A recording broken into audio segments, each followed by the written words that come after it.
Oh, come on.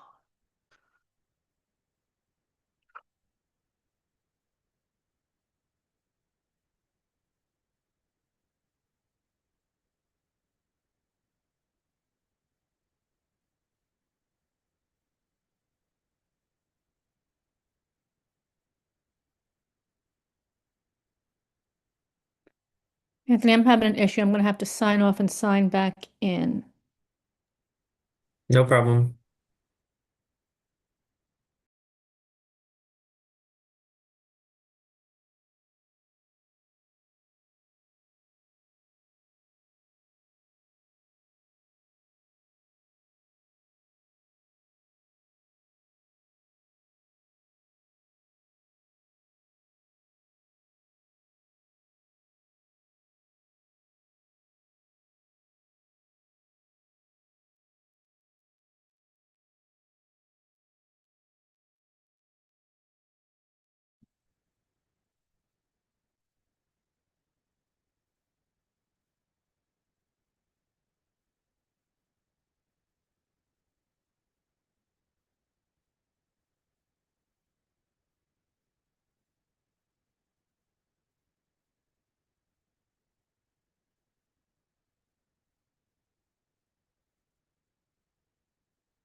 Good evening. Oh, yo, how are you? Hello. No.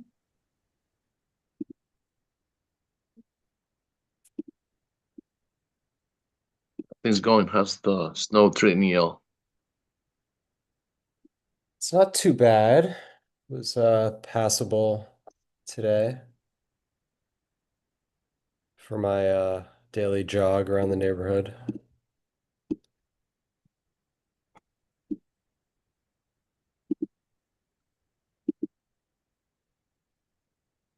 How about you? Are you buried? Somewhat. Uh, I did not want to snow. take my dog out. I was this close to like, he's 65, it's like 60 pounds, but I was this close to like putting him on because there's nobody below me. I was like this close to Uh, picking him up and putting him on the fire escape because I did not want to take him out. I was like, could I do that? Yeah, the snow hasn't. Yeah, the snow hasn't been kind to us this year. No. yeah, I'd like to skip next time. Hmm? Hmm? I'd like to skip the next time. Not a huge fan of this.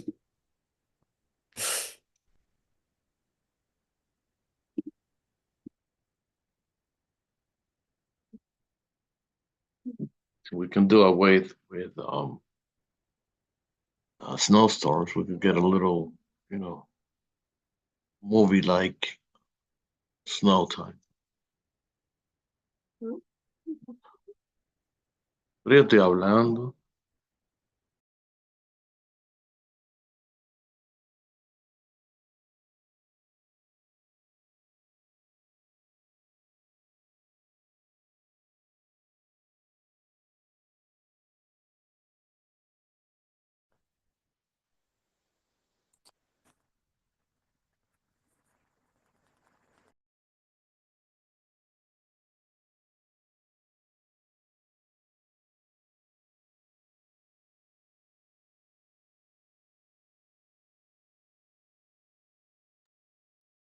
All right, I see we're approaching the half hour mark. We're not near quorum quite yet. We will get started when we do have quorum, of course. In the meantime, I see some folks in the attendees list have their hands up. If you're trying to speak during the public session this evening, you do need to add your name and topic for discussion in the Q&A, and we'll track that and call on you when we arrive at that point in the agenda.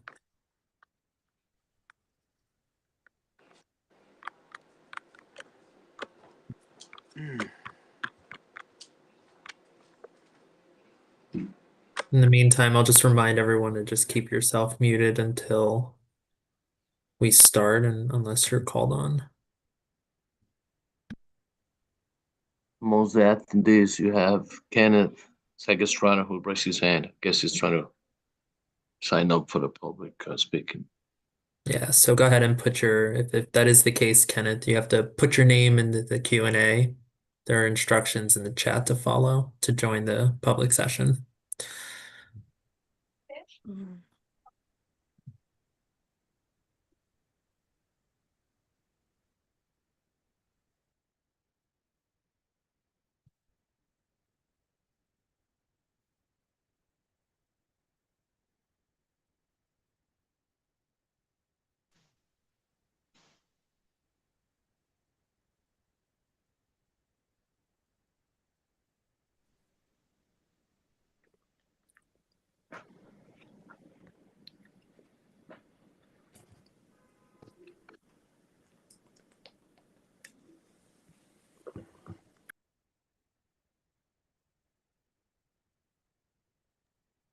And then just because I'm sharing my screen from home, if either Alexis or Liz, you can tell me once we've reached quorum. I think we have 45 board members, so I believe our quorum would be 23.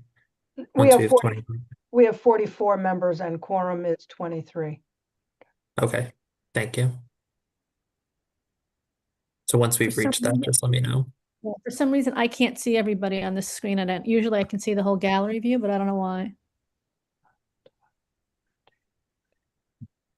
There's some button you have to push or something. Yeah, I usually can see it, but it's just not cooperating.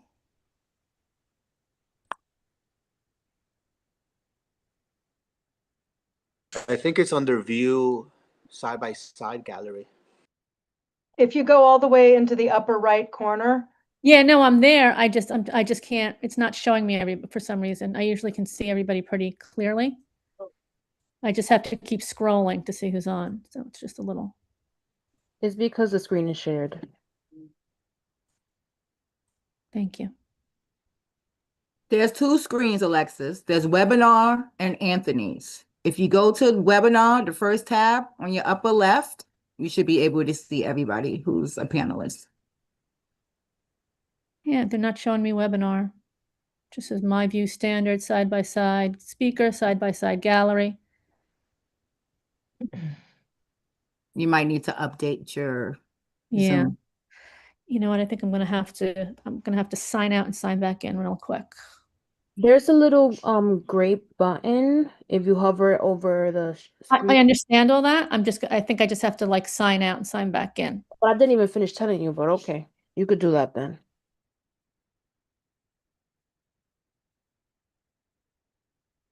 okay, one. Also, Alexis' name is white as opposed to everyone else's who is black. So that may mean something. You know, the little in the corner of the box.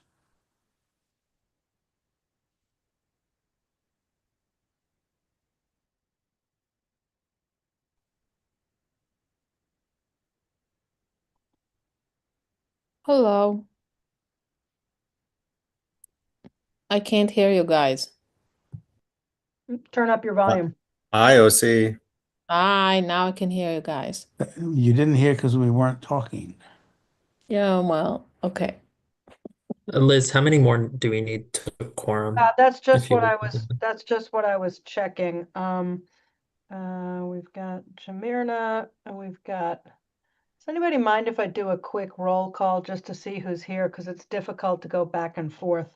Would it just be helpful for me to stop sharing my screen so you could see the names? No, I have two screens. I can see Oh. everything. I see. It's just the order in which people appear is random as opposed to the order in which they appear on my paper, which is alphabetical. So, I just don't know what how do you long mean, that's going to Anthony? take. I think in the interest of time, what I'll do is I'll start, and then if you want to all Sure. come in. Yep, Perfect. sure. Great. All right. Well, Would good looking evening. at the panelist list help, Liz? Sorry, Anthony. No, just Anthony, do what you're doing. I'll check and I'll let you know when I know. Okay, great. Thank you so much. Good Okay. evening, everyone. We are in our February meeting. Can't believe it's been almost a month already since we've met in January, but exciting times. Sadly, we are meeting again only on Zoom. I was very much looking forward to meeting in Inwood. We're still going to try and make that happen, don't worry, but let's kick things off with our normal norms. Everyone should be familiar with these, but again, especially since we're in a Zoom environment, it's just a matter of making sure you're on mute unless you're called upon to speak. Um, and of course, just as always, if you're typing something into the chat, please recognize that does not uh, become part of the record. It's fine to use the chat to provide links to things, contact information, but questions, comments typically will not be addressed if they're put in the chat. And then, as usual, the only portion of our agenda dedicated for the public to speak would be during the public session. Otherwise, we do limit speaking, i.e., questions, comments about a particular report to members of Community Board 12. I'm sorry. And to, Can everybody, can all of the community board members please change their names so that their names include their full name? Pronouns would be nice, but full name, because I need to know, for example, is Erwin Fernandez or some other Erwin? Yeah, thanks for that call out, Liz. And that's just also, I'm going to just move ahead to this slide. Part of our requirements under the open meetings law is to display your full name. And so we do ask that if you could use the ellipses in the top right corner of your window and change display name to your full name, not just for Liz's purposes, but also because it is a requirement. I'm just going to go back real quick and mention that to sign up for the public session, again, this is the only portion where non-board members are able to speak unless, you're obviously part of a different agenda item tonight. If you're wishing to speak during the public session, there is only one way to sign up, and that is through the Q&A. So please do use the Q&A function, not the raise hand function. And in the Q&A, you can type your name. And if there's an organization you're associated with, the organization, and then the topic for discussion. We do close signups for the Q&A at 7 p.m. So if you are not listed in that list by 7 p.m., then we will not grant you the ability to speak this evening. And then just moving ahead one more slide. We were just on this slide. I'm just going to jump to the second bullet here, which is that if you are a representative of an elected official speaking tonight on behalf of your elected official, we do ask that you send us, and by us, I mean myself and Alexis Marnell, your reports in writing. So this way we can include that and make sure they are accurately represented in our minutes. If you have questions about that, feel free to ping me offline. Specifically, if you don't have Alexis's email, we can certainly provide that to you. I just put it in the chat. Thank you so much, Alexis. That's what I do. So I'm just going to display the proposed agenda for this evening. I know Liz is working hard to find out if we have quorum. Main things, pretty much the same as it is every month. We'll call this meeting to order once we know. We'll adopt the agenda in the minutes, and then I'll go into my chair's report. Then we have the Borough President's Office's report, followed by other elected officials. Particularly, I see that we have Assembly Member Manny de los Santos on tonight, and so we'll give him the opportunity to speak. So when we do have an elected official here, we'll give them that chance a little further up in the agenda. Once that session wraps up, we'll go into the public session where anybody who has signed up will have each 2 minutes to speak on the topic that they wish to speak on. We'll then go into the committee reports, then our items for a vote this evening, followed by the remaining elected reps reports. then old business, new business, and we will adjourn after that. I think in the We have interest quorum. of, We have, oh, we have perfect 26 timing. people. Great. Well, I will then call this meeting to order. It is 6:39 p.m. Do I have a motion to adopt tonight's agenda? I move, Liz Ritter. Thanks, Second. Liz. And who was that who seconded it? Second, Luana Ferreira. Great. Thank you, Luana. Any objections? Okay, seeing none.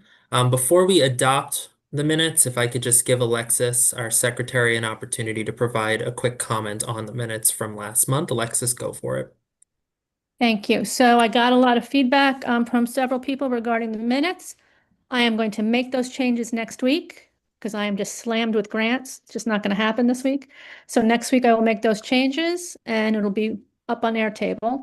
And also, if for committee chairs, if you would like me to put more specific notes when you give your board report, please email that to me because I'm only going to summarize. But if you want more specific things in the minutes, please send that to me. Thank you.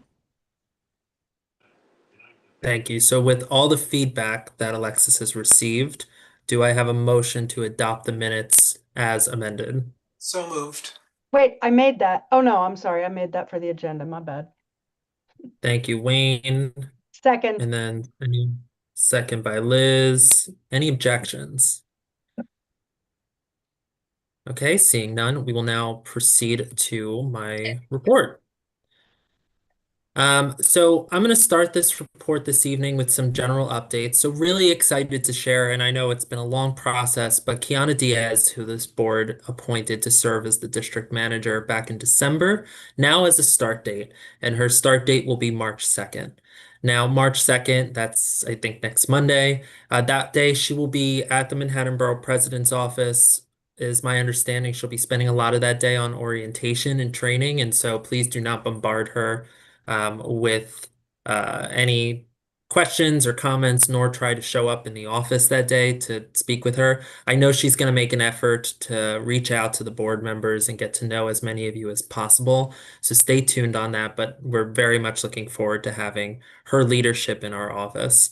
With that being said, that does mean that our board templates will be updated. I'm also in the process of making those a bit friendlier, more accessible across platforms. And so I'm tweaking other aspects of the board templates. I've gotten feedback about them. So in line with that feedback, you'll also see that the header will change to reflect Kiana's name. And those I will try to have ready for her start date on March 2nd. We are in the process of hiring 2 summer interns. We have made offers at this point. These interns will begin at the top of June, and so the board members will have an opportunity to see them, interact with them. Both internships will have a specific topic that they'll be covering over the course of the summer. So one will be on outreach, as you've seen, big component of my time so far as chair is trying to focus on outreach. A lot of work there, and so we're going to have an intern help us out with that over the course of the summer while we're in hiatus. And the second one will be on policy, really focusing on the resolutions that we pass, the priorities for the board, and helping us establish standards that we can abide by over the course of the year, making sure that things don't get lost in the weeds as we are, progressing month over month. And then I just wanted to share that we get a budget down from the city, but we also do get some allocation in most years from our city council. And so I'm in the process of advocating on behalf of the board to try and grow that amount that is allocated, mainly so that we are able to meet some of the needs and the priorities of this board. Just a friendly reminder, if everyone could just be on mute for this portion, that would be great. And so I'm having one-on-one conversations with both our city council members and their offices to try and advocate for more of those needs, and particularly with that focus on outreach going into the next fiscal year. As I'm sure you've all seen, I'll take questions at the end. As I'm sure you've all seen with website updates, they're continuing. We've launched a revamped version of the member hub, which now includes a main page where we have bulletins and initiatives, and these will get updated regularly. The monthly updates is a sub page to the member hub, and that's where I'll put this chair report each month, and Kiana will include her district manager report each month. And then as we update our policies and procedures for board members, chairs, the officers, those will all be reflected in the member hub as well. In our in our resources section, we also have a web page for our district needs statement. And so this year's will be uploaded shortly. We have received an updated district needs statement from DCP. We're currently working with it. Again, if folks could please be muted, that'd be greatly appreciated. Disconnect and give you. Thank you. The district needs statement has been sent over by DCP. We're currently working through those, making sure it reflects everything that was submitted. And once we have done that exercise, it will be uploaded to our website. And then lastly, we are responsible for maintaining what's called a resource directory, which is a very comprehensive, detailed PDF that Kathy worked on during her term with Eleazar. I will work on with Kiana once she's fully integrated into her role, and we'll get that uploaded shortly as well. I will just say on this slide, we are also in the process of considering whether to revamp the website entirely, and by that I mean move to a model where most of our sister boards in Manhattan have moved, where we're no longer on the city's website. Stay tuned. I'm working closely with Tai Fujimura to see if that is feasible and something we want to do. And then there's more to come. So I just want to remind everyone, especially our board members, that the last day to reapply, if you're up this year, is this coming Friday. The borough president is sticking strong to the original deadline of 5 p.m. Friday, February 27th. I'm also just encouraging anyone who is interested in applying for the board to apply by that deadline as well. This is your opportunity to apply as an appointed member. Those are the members that sit in the general meeting, vote in this meeting, but that doesn't mean that, if you're interested in serving on one of our committees, there aren't other ways to get involved. So definitely check out our website for more details about that. And I just wanted to give a special thanks to Leo and Noemi Diaz for their work at our recent recruitment event. For those who don't know, we did have an event hosted at Fido NYC up in Inwood, and it had a great turnout. I think it was over 30 people. It was in partnership with We Run Uptown. Great group. They brought a lot of people, but there were certainly a lot of members of the community that just came, attended, and wanted to learn more about the board. We were going to try and do one more. It was going to be tomorrow, but due to the weather, we did decide not to do that. But that doesn't foreclose any possibility of potentially doing other events like we have in the past, for example, more Meet the Board events. So stay tuned. And we are going to restart our Uptown Tours series soon as well. I'm currently looking at the Shabazz Center, which is right near our office. I will send out more details once that is confirmed. And then next month, hopefully, no more snow. Last month I put a picture of like a really nice day in Washington Heights. I put a snow photo in hopes that maybe we'll get the reverse. I would really like to meet in person next month in the district. We're trying to meet at Campbell if possible. I know the Columbia team is working hard on seeing if they can accommodate, but if not, we will do our best to find somewhere in the district where we haven't been in a long time. And with that, I will take questions. So I see Steve's hand. Steve, what's your question? I would just ask that as you're talking to the elected officials about getting additional funding for the board, that you keep in mind something that we discussed previously, having a consultant on call who could help us review EIS statements, brownfield remedial plans, things that require a certain level of expertise that's beyond what board members would have. So it would be very good if we could have be better equipped to analyze those reports that we have to see. Yeah, that's a great call out, Steve. I've spoken with other chairs of other community boards who have similar types of consultants on retainer.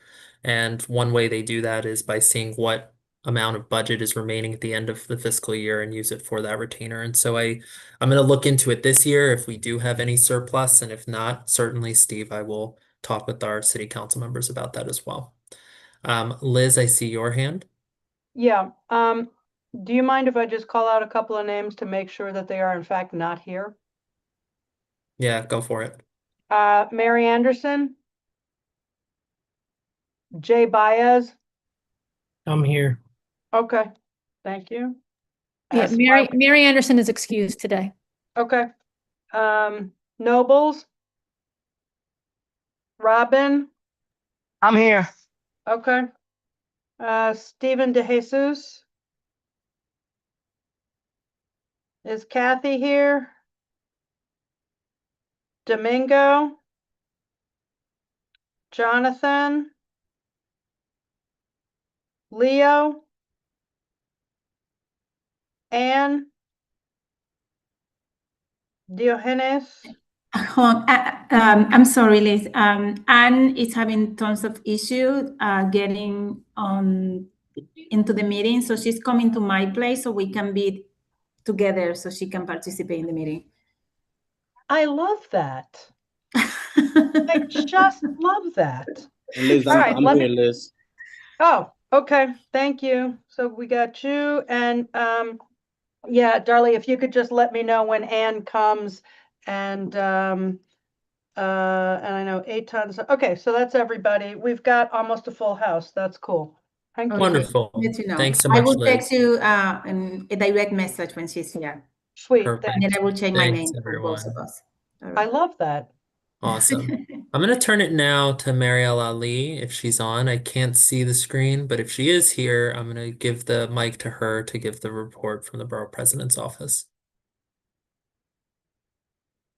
And if she's not here, we can revert back. I don't believe she's here yet. So with that, actually, I saw our Assembly member, Manny de los Santos. He was on. I'm going to allow him the opportunity to speak. Assembly member, take it away if you're still on. Good evening. Thank you, Anthony, and thank you to the board member for your time and opportunity to allow me to speak today. Currently, we have a lot going on, as you can imagine, in Albany, but I wanted to take this time to report back to the board and its member. I think is only fair that you putting all this time and effort. You deserve that and more. Happy Black History Month. And as we get ready also for the Dominican Independence, happy Dominican Month as well. In addition to that, I have been working on the budget. 2 weeks ago, during caucus weekend, budget letter were due, and now we're getting ready to submit the one house budget proposal. I know someone alluded to reaching out to elected officials as related to budget. If you have anything, any item, particularly in the budget, that you would like me to shine the light on, if it's sure that is already happening, but just on education, mental health, on the formula for education, or for transportation, environmental protection, I mean, anything. The budget was $260 million proposed by the governor. So there's plenty of opportunity to fully fund every single initiative. We had also that happened last week, a very successful network event with the Chambers of Commerce and Washington Heights and Inwood. It was very successful. Please stay tuned and contact with my office for future networking event. We also have joined in collaboration with Northern Manhattan Improvement Corporation, NIMIC, free tax preparation. If you have any questions, it's Tuesday through Friday, 9 to 5. Please also reach out to my office or directly to NIMIC. In addition to that, I have my annual free mammogram screenings. It's important. It's hard to get an appointment for those women who are may be in need or have been waiting to set up an appointment. That's coming up the March 7 from 9 to 4:30. So please reach out to my office if you want to set up an appointment. 212-544-2278. 212-544-2278.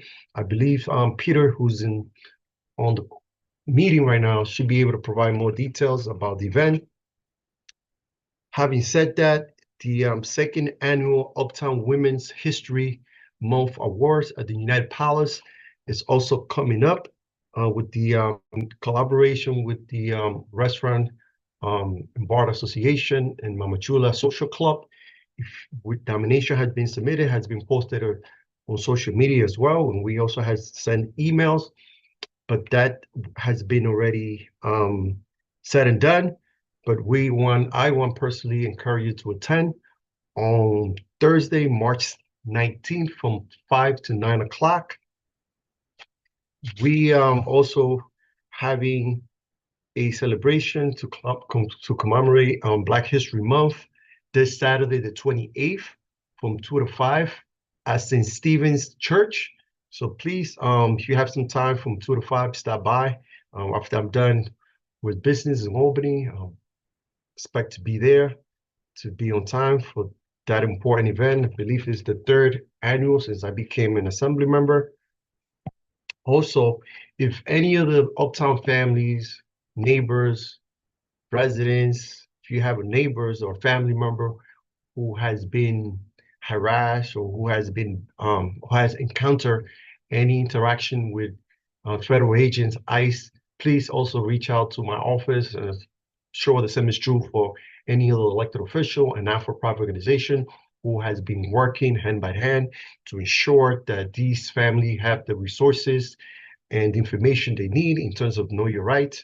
Please reach out to my office for that too. Peter, I believe, is also taking notes and is available to assist anyone who unfortunately may need this assistance. And closely, I also like to shine the light on some of the legislation that I have reintroduced, the Language Acts expansion, which right now stands on Ways and Means, waiting for Governor to give the green light in terms of allocation to make that bill a reality. I've also have introduced the Mitchell-Lama Preservation Act, which look to preserve Mitchell-Lama building, not just in my district, but throughout the state of New York. I've also introduced Healthy Relation Curriculum Act, who has been introduced, and Public Health Resilience, Early Warning, and Planning Prep Act, which the name says it all. I wish I had more time. I don't want to be selfish and take additional minutes.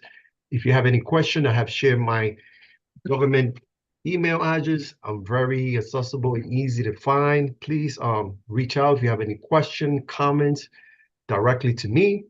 Now I have to go back to work. We're currently in conference, but I wanted to take this time out of respect for your time to report back to all of you as members. So thank you for your dedication, commitment, and hard work.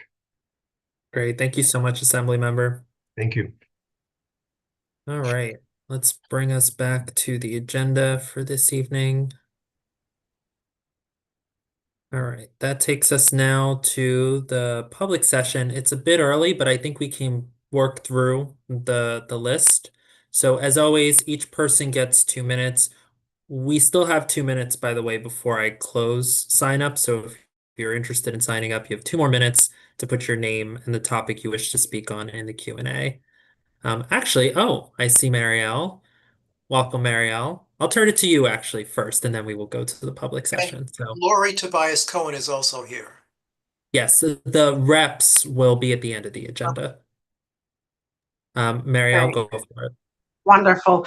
Thank you so much, Anthony, and good evening, CB12. Just give me one moment because I'm listening to another CB meeting at the same time. 1 second. There we go. All right. Good evening, everyone. And thank you so much, Anthony and CB12. I hope you're staying safe and warm.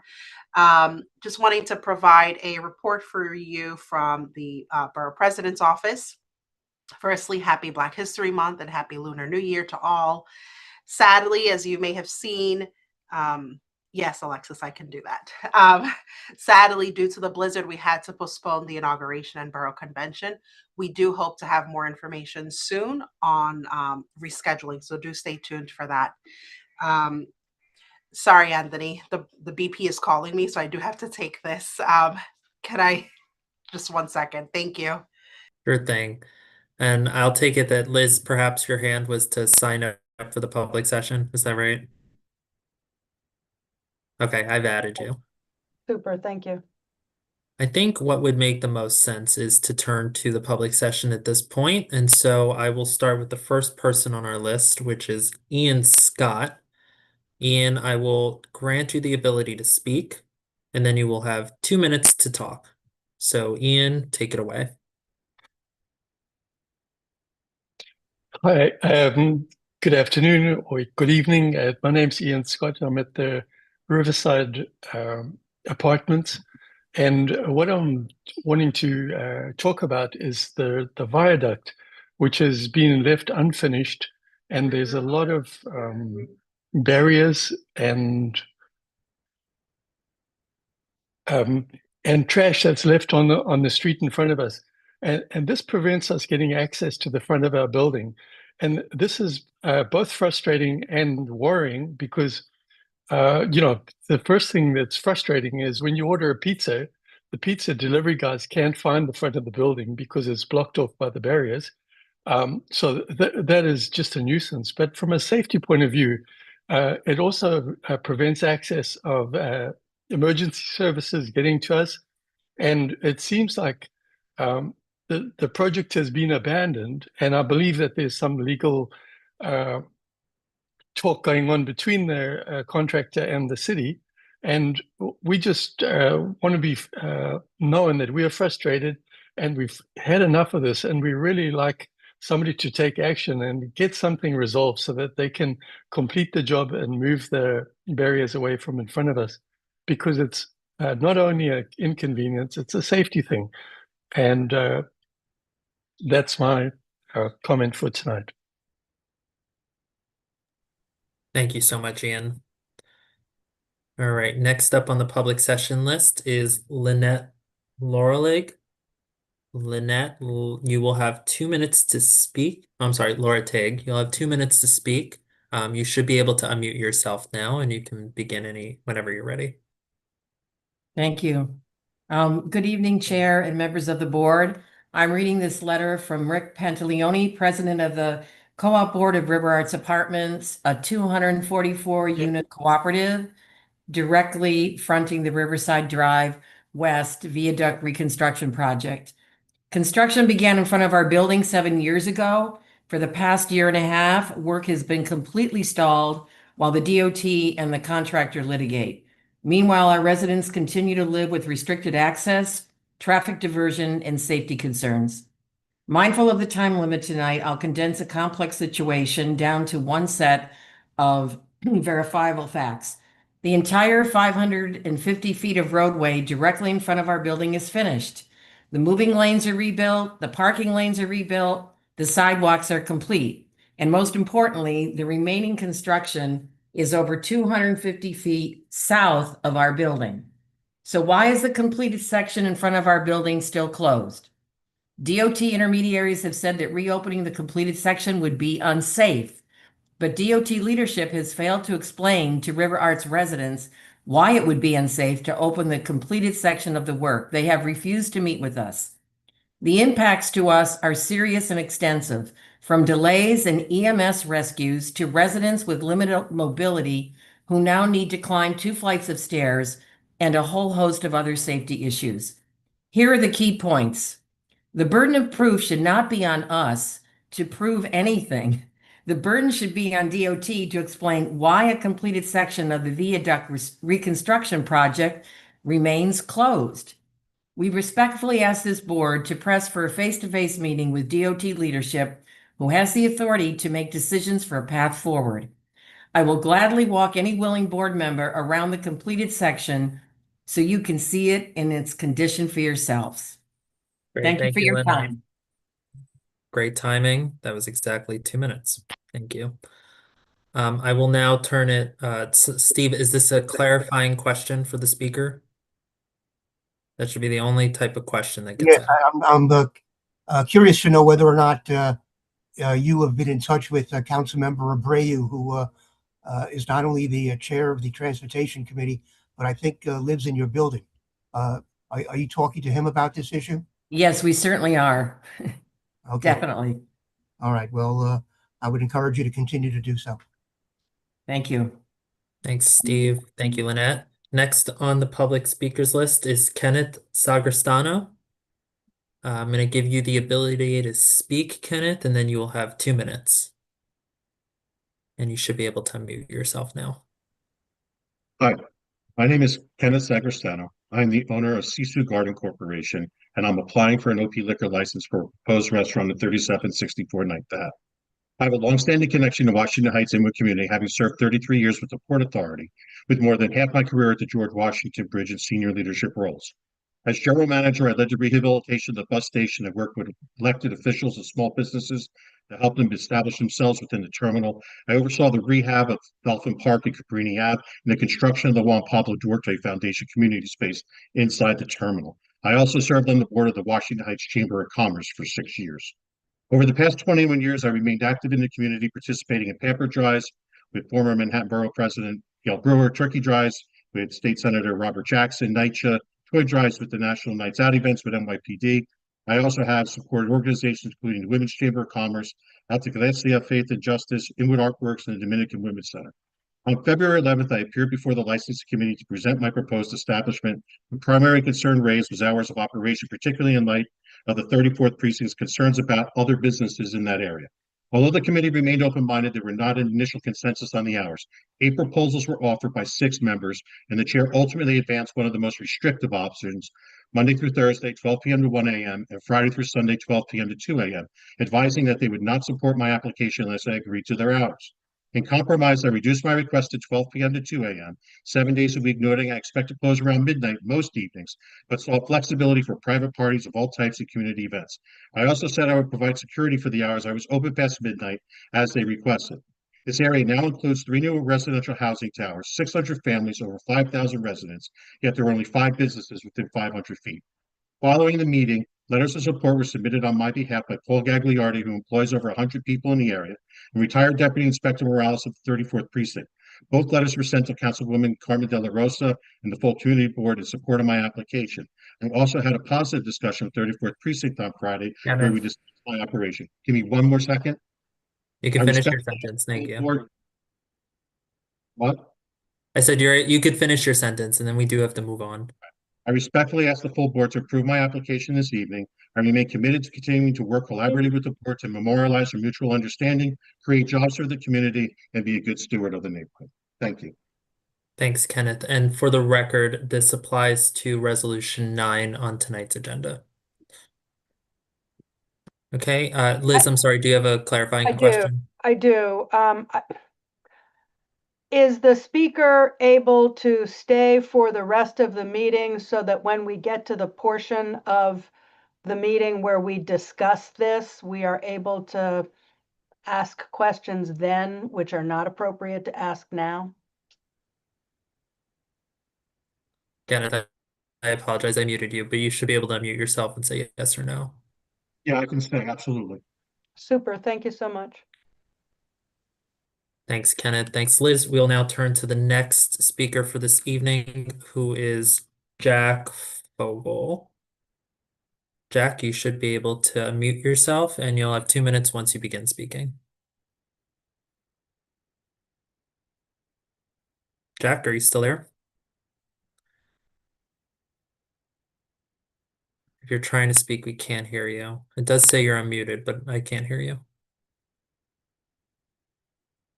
Okay. I will mute you for now and move on to the next speaker, and we'll try you again at the end. So the next speaker is Barbara Lino. Barbara, I've given you the ability to speak. You should go ahead and be able to unmute yourself and begin speaking. Thank you.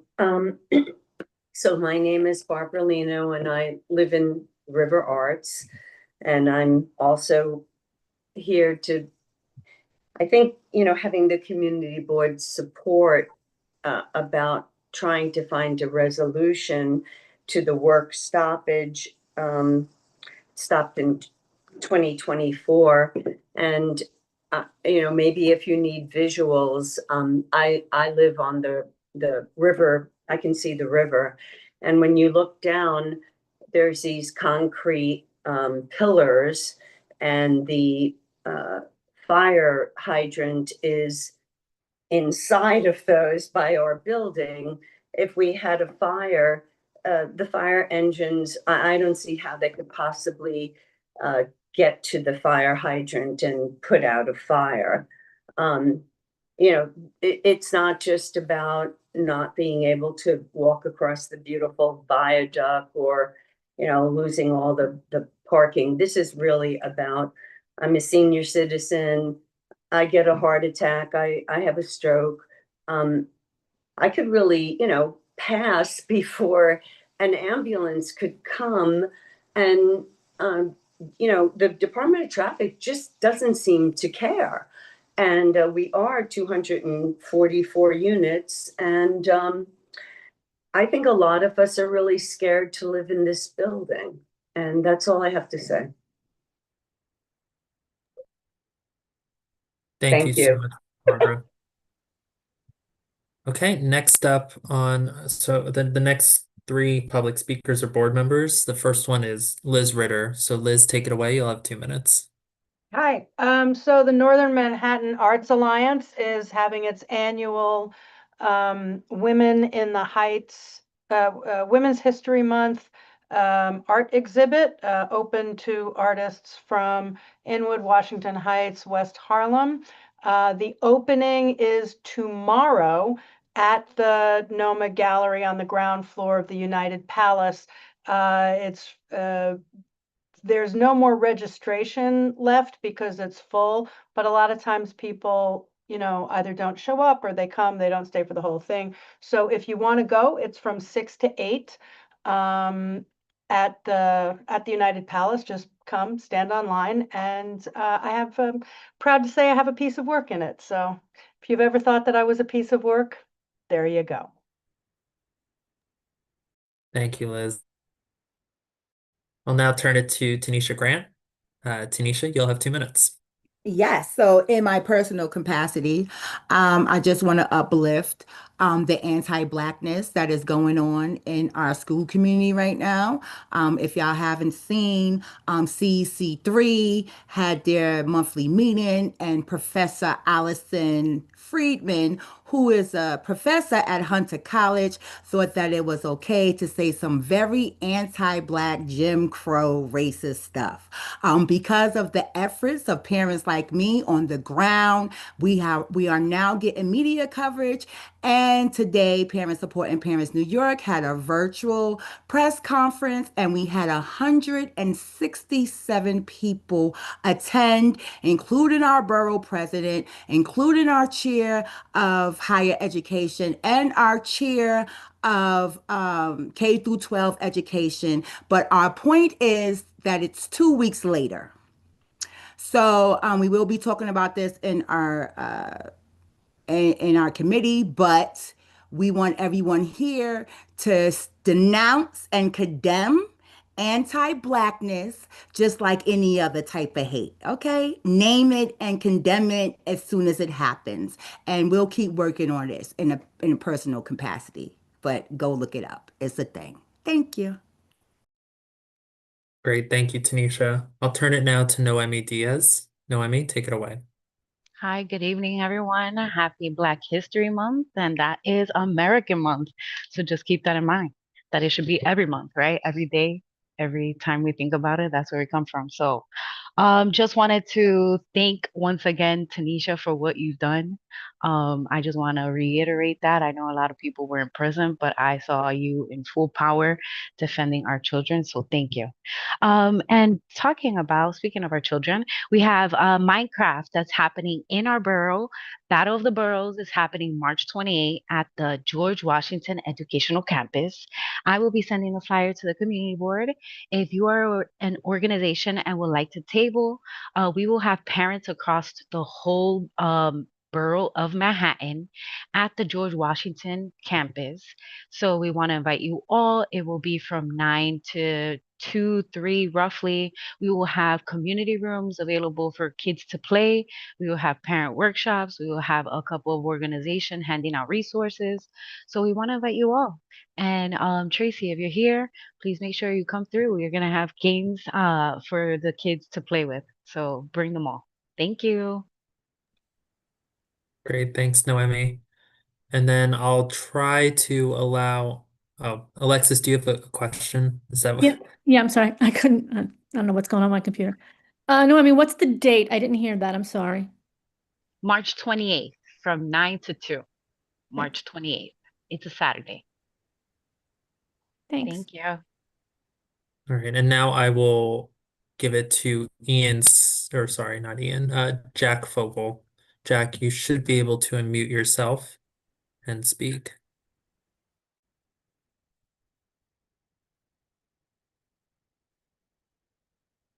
Yeah, Jack, we still can't. Hey, this is Ian Scott. You sent the unmute to me and not to Jack.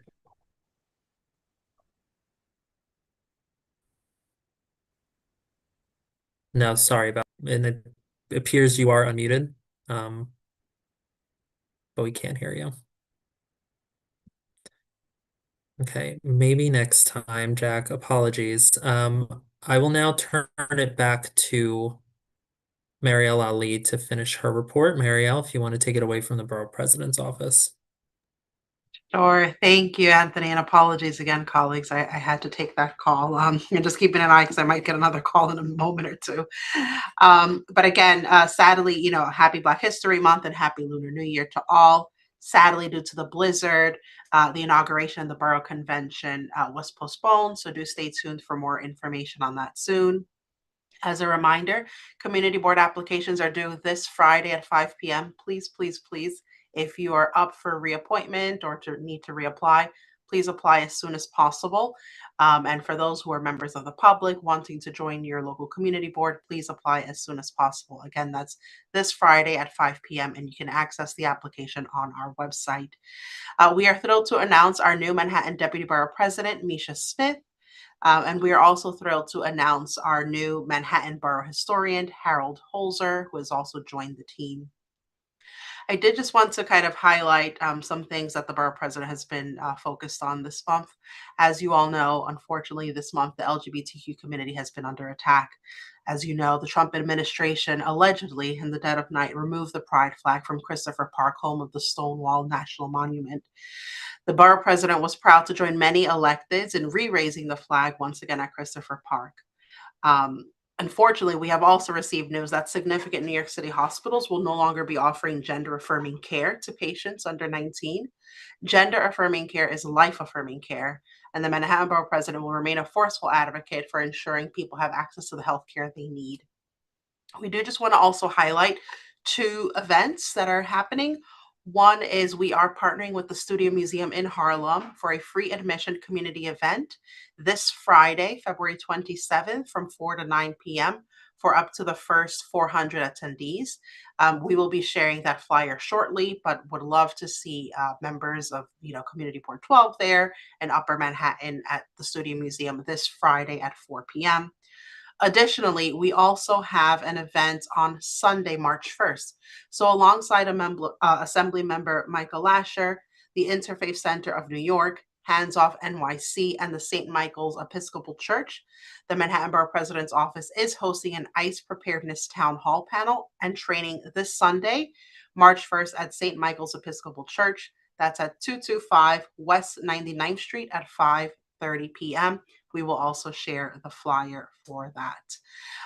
And then lastly, I do just want to, because it was raised, but also because it is incredibly important, our office is aware of the incident that occurred at the CEC3 meeting on February 10th. Brad appreciates the follow-up response from Superintendent Higgins that was shared with the CEC3 school community and encourages CUNY to continue to treat its ongoing investigation into the matter with seriousness and care that the situation deserves. Anti-Black racism and hatred of any kind has no place in our schools or in our communities, and accountability is critical. Thank you. Thank you, Marielle. Next, we are going to turn it to our committee reports. This month, we're going to go in order of how our committees meet. And so first up is traffic and transportation. I know that Noemi is on, and I believe Leo has joined us, but I'll leave it to you two to decide how you want to approach your reports. And then once you begin, you'll have 3 minutes. All right. Is it reporting time? It sure is. Noemi, All take it right. away. here I go. So I want to thank Leo for our chair for writing up a summary. He is currently also taking classes, so he is in, but I am also here. So at the Traffic and Transportation Committee, we focus on transportation safety and accessibility with updates from DOT and MTA. DOT shared that they had that we had a site walkthrough. It was Leo, myself, and DOT, and we hit three areas of Washington Heights: 4 Washington and 179, 4 Washington and 165th, and the 5-point intersection at 158th Street and Edward Morgan Place, which Lyle from DOT agreed to request traffic studies. They actively they are actively developing a revised approach for a 5-point intersection at 158th Street, Morgan Place, Fort Washington. And they're also moving forward with traffic studies to look at the near term signal and pedestrian timing improvements while uh, broadening the planning, which is continuing. So, our community member, Jody, highlighted that various outstanding items are to be continuously not resolved. So we also discussed that we are recurring construction related safety conditions for the new development and the need for stronger oversight in active work zones. So DOT confirmed that they do send inspectors to ensure safety, which is a priority, but we can always reach out with concerns and they will follow up. So the NTA updated us with service and capital work, and we discussed the 168th Street A entrance turnstile pilot closure, emphasized with accessibility and which impacts clear signage and needs to be treated as a priority, giving crucial that that station is in our district. There is a pilot program that is happening right now, so we want people to also check for the survey and give us your input on that. And we are discussing alternative site parking with the main takeaway of being that the next steps must be done jointly with health and environment and include a broader public input. We have two presentations from DOT and DDC regarding two projects potentially coming to our area. We encourage everyone to come to our committee meeting, which is March 2nd at 7 o'clock. And if you have any questions or concern, please join us. We want to hear more of you. Thanks. Thank you so much, Noemi. Right on time. Next, I'll turn it Wait, to. I have a question. Sorry, Liz, go ahead. Just in light of the public testimony that we heard from several people, is it possible for TNT to add this issue to the agenda of their next meeting? I don't know if that's appropriate. It just Yes, seems like a lot of thank you, people Liz. have an issue with Note that. it. I'll make a note of that. Thank you, Liz. Thank you. And I actually, to that point, I would encourage any of the public speakers who spoke tonight about the viaduct to attend our Traffic and Transportation Committee meetings. The next one will be on March 2nd at 7 p.m. It will be held virtually as well, so you can get the Zoom information from our website. I don't know if Radia Barnes is on, but Radia, if you are, business development is up next, so take it away. Yes, I'm here. Hello, everyone. Good evening.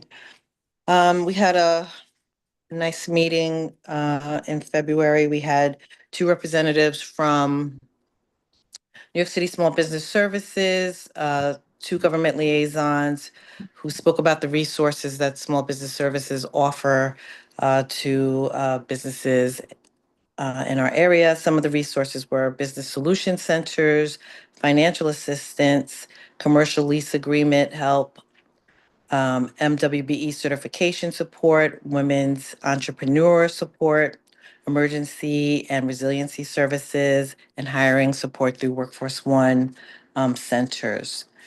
We also had representative from our former chair of this committee, Joel, from the Upper Manhattan Empowerment Zone. He came and gave us some updates and wanted to check in and let us know that he is available if anyone should need him.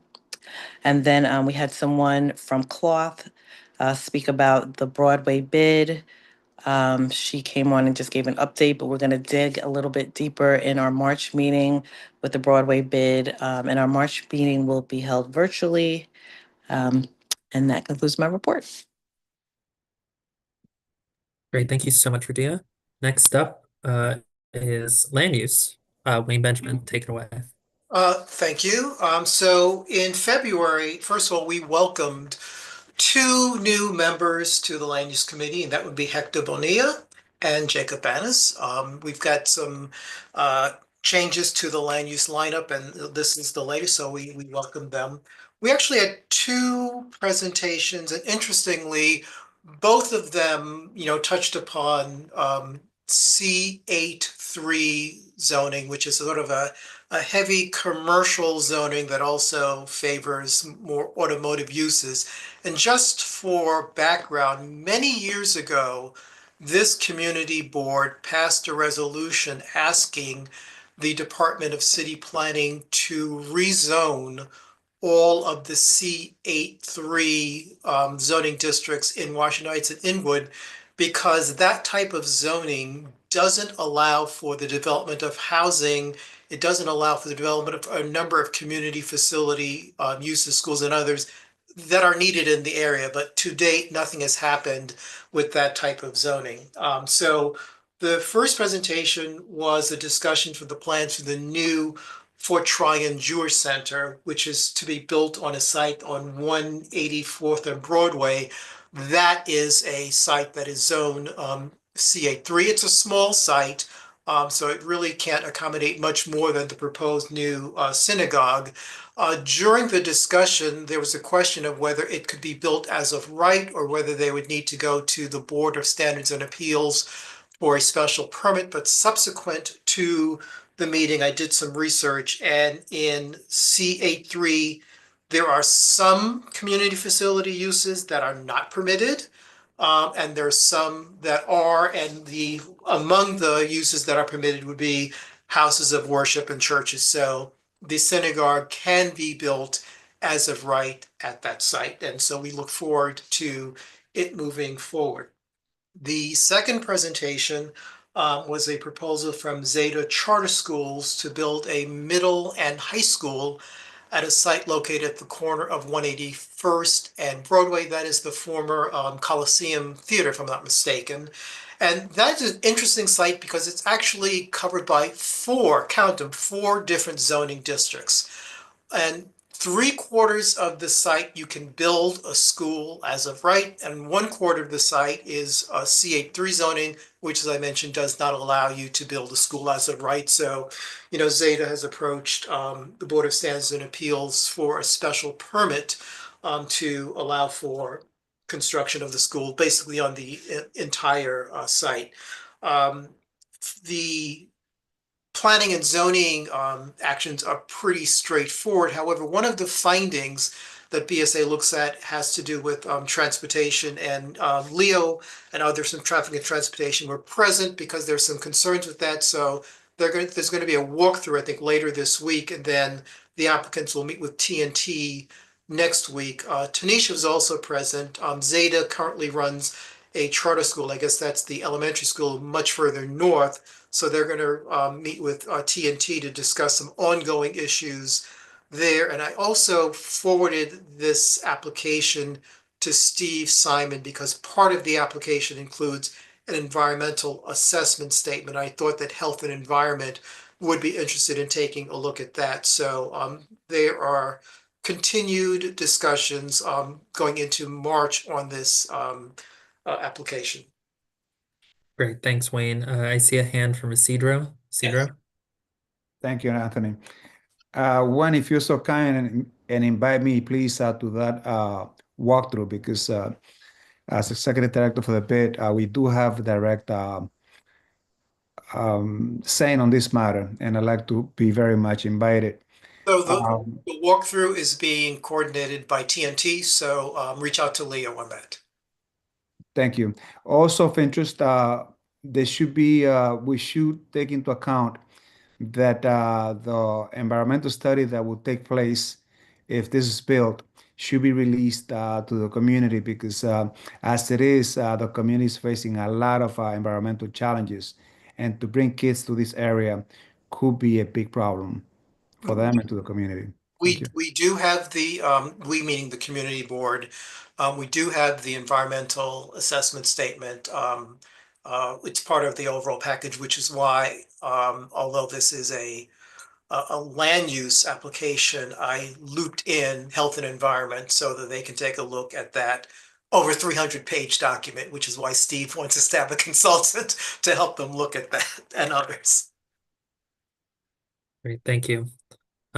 Eleazar or Jamirna, whichever one of you two are doing your public safety report, take it away. All right. Javerna, you can always cut me off and chime in. It says, right, I second you on your concern on the site and what a public safety and traffic issues that could be if we have a school in 181st Street and Broadway, area that you're extremely familiar with. So on our end, I'm going to make it very as short as possible. Just give a brief overview of what our committee does.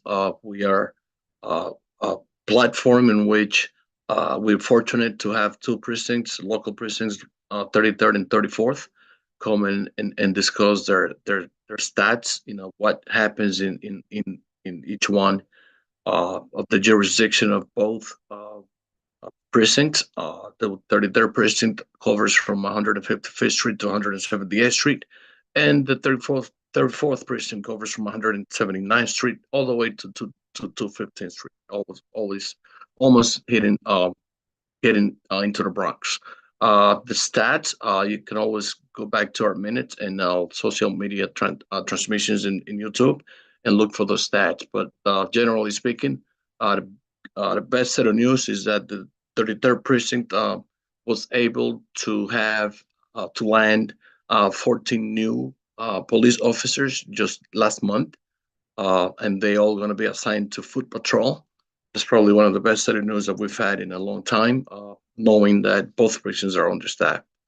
The quality of crime, quality of life crimes, of course, have increased, especially car thefts. More for the most part, murders and so forth. Those sort of like hard crimes have decreased in the past quarter compared to both last year and this year. That's pretty much that's what the numbers look like. I'll invite you, all of you, especially members of the public, to attend the Public Safety Committee, in which a lot of discussion related to, again, public safety and local complaints from community members that may not reach the precinct, get direct attention and get the consideration of both precincts on real time. That's pretty much my report. Thank you. Thanks, Eleazar. I see a hand from Steve. Steve? Thank you. Eleazar, has the 33rd precinct said anything to you about a couple of vicious muggings that recently occurred on West 58th Street, west of Broadway? Has that come up in any of your committee meetings? No, sir, that was not discussed in the last meeting, but I will. Thank you for bringing that up. I can always reach out to Captain Hernandez and bring it to his direct attention. Okay, I'm going to forward to you. There was an article, I believe, that was published by Patch that goes into some detail about these two incidents, and I would appreciate it if you would follow up with the precinct. I'm very concerned that we haven't heard anything within that immediate community about these crimes. Thank you, and I'll reach out back to you by Friday. You'll have news from me. Thank you. Thank you both. I know Mary is rehearsing. I think Erwin is on. Erwin, if you want to give a report for aging. Hey everyone, yes, I am on. I'll gladly report on our committee meeting this past month. We had a wonderful, insightful meeting on the topic of ageism, what ageism means to us, how we engage unintentionally in ageism, and how we can prevent ourselves from doing that. Also, we discussed as a committee how we could take steps in the future on how to raise awareness about ageism and other steps we can take to address the issue of ageism. I want to thank Richard Almond for proposing this conversation and this discussion. It was definitely wonderful for me to understand and get a better grasp of what it means to other people. Yeah, that's pretty much it. Also, we discussed two other things I will say we discussed. One second. I'll put it out there. I know that Liz had mentioned it before, but I'll mention it as a part of the discussion that we had. She has a piece at the NOMA. They'll be having a gallery at the NOMA Gallery this week at the United Palace. Also, as you stated, Mary's now rehearsing for her play, which will be held on February 28th, 2026 at 5 p.m. at the Alianza Dominicana Cultural Center at 530 West 166. I personally will be there as well for both. So I hope that everyone here can join. And that's pretty much it for my report. Thank you, everyone. Great, thank you, Erwin. I'll now turn it to Steve or OC, whichever one of you two wants to deliver the report for health and environment. I'll be doing it. I don't know why I'm completely blurred. The good news is that the nurses at New York Presbyterian ratified the proposed contract, settled the what was probably the longest strike of nurses in New York City history. The vote was 93% in favor, only 7% voted no. Our committee was planning to offer a resolution tonight, urging the hospital to negotiate in good faith and to reach a settlement. Fortunately, that resolution is no longer necessary. The big sticking point here was whether or not the hospital would agree to hire additional nurses to relieve the issues with staffing levels. The union had been holding out, I believe, for 100 additional nurses. The hospital had agreed to 65 in the first contract offer that was rejected. So I don't know the details yet as to what was finally agreed upon. Probably somewhere between 65 and 100 additional nurses will now be hired. This is a 3-year contract, and we expect to have somebody from the Nurses Association report to us at our meeting next week. At our last meeting in February, we had a presentation from Ryan Health, a federally qualified health center, which has a branch at Wadsworth Avenue, just south of 181st Street. This is an independent health network with an excellent reputation. They told us that they are addressing mental health needs for adults, seniors, and students, chronic disease prevention and management, diabetes, hypertension, obesity, and cancer, and a whole full range of primary care services. I'm going to ask that the PowerPoint presentation be posted on our website or our newsletter. In our next meeting in March next week, we'll be getting a presentation from New York Presbyterian on its community health needs assessment and community service plan. We'll be discussing a possible resolution about the city's solid waste management plan. This is the long-range plan that deals with disposal of our garbage, recycling, composting, and other issues related to how the sanitation department deals with our trash. And as I mentioned earlier, I'm expecting a report from the Nurses Association about the outcome of their strike. Thank you. Thank you, Steve. I'll now turn it to Indiana or Jay for the Housing and Human Services report. Thank you. Hi all, good evening. Good to see everyone on Zoom. We had a very, very insightful meeting at our February meeting because we had Diana Pichardo from Assemblymember De Los Santos's office join us and talk to us about some of the things, some of the legislation and some of the budget priorities in Albany right now. Two of the big takeaways, I think, for us were that there's a lot of advocacy needed and organizing around the SNAP benefits issue. So you may have heard the federal government has implemented and will soon implement very large cuts to SNAP benefits. So food assistance to families in our community who need help. And so even though there's been a lot of people kind of independently speaking out against it, we talked a lot about the need for organizing and how the community board can plug in. So we are going to connect with some of the coalitions, I guess, that have come up to start to advocate and organize around this. So we invite you to join our meetings.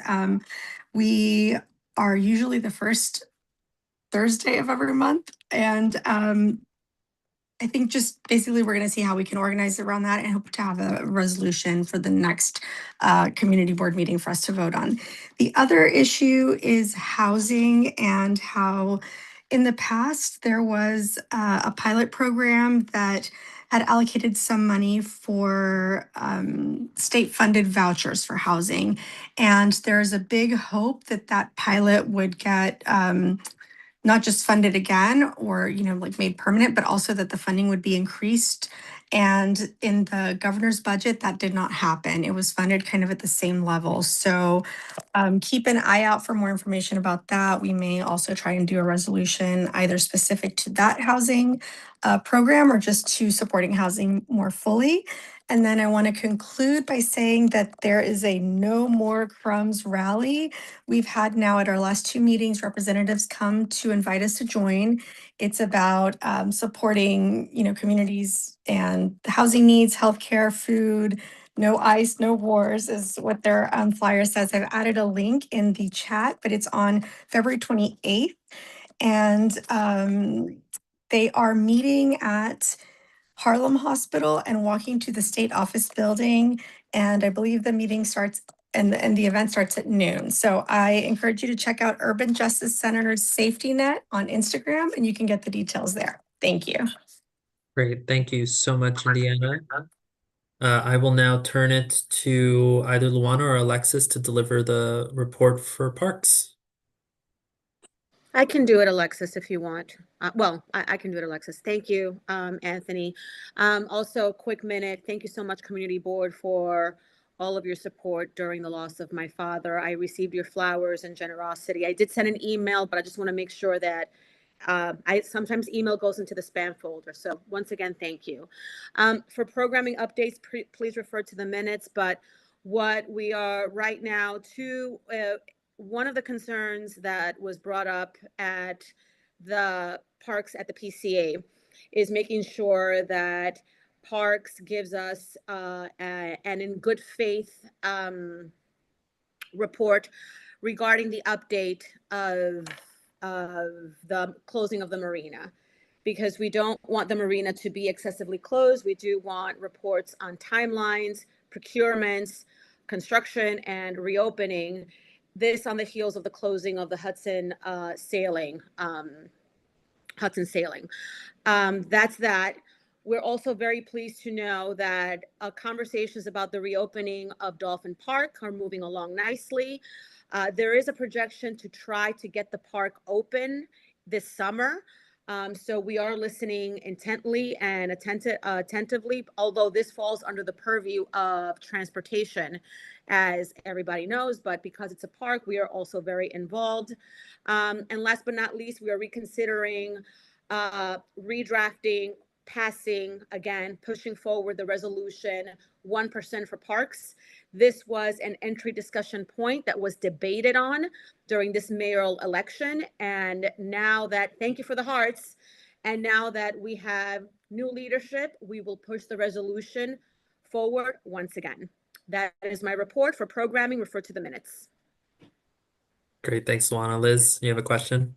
Yeah, is it going to be just 1% for parks, or is it going to be 1% for parks, 1% for arts? Liz. We're going to start with 1% for parks because there is an advocacy group that is pushing for this. So we're going to lean on this advocacy group and the template that they have always provided to push 1% for parks. And then from there, then we can maybe have some programming in the parks. Although 1% is not necessarily for cultural events, it's just basically for park maintenance in and of itself. That's what the 1% push is for. It's not programming, it's adequate staffing, cleanup, maintenance, and all of that. So, but Great. thank Thank you. you. All right, I will turn it now to either Isidro or Hector for their report for licensing. Thank you so much, Chair.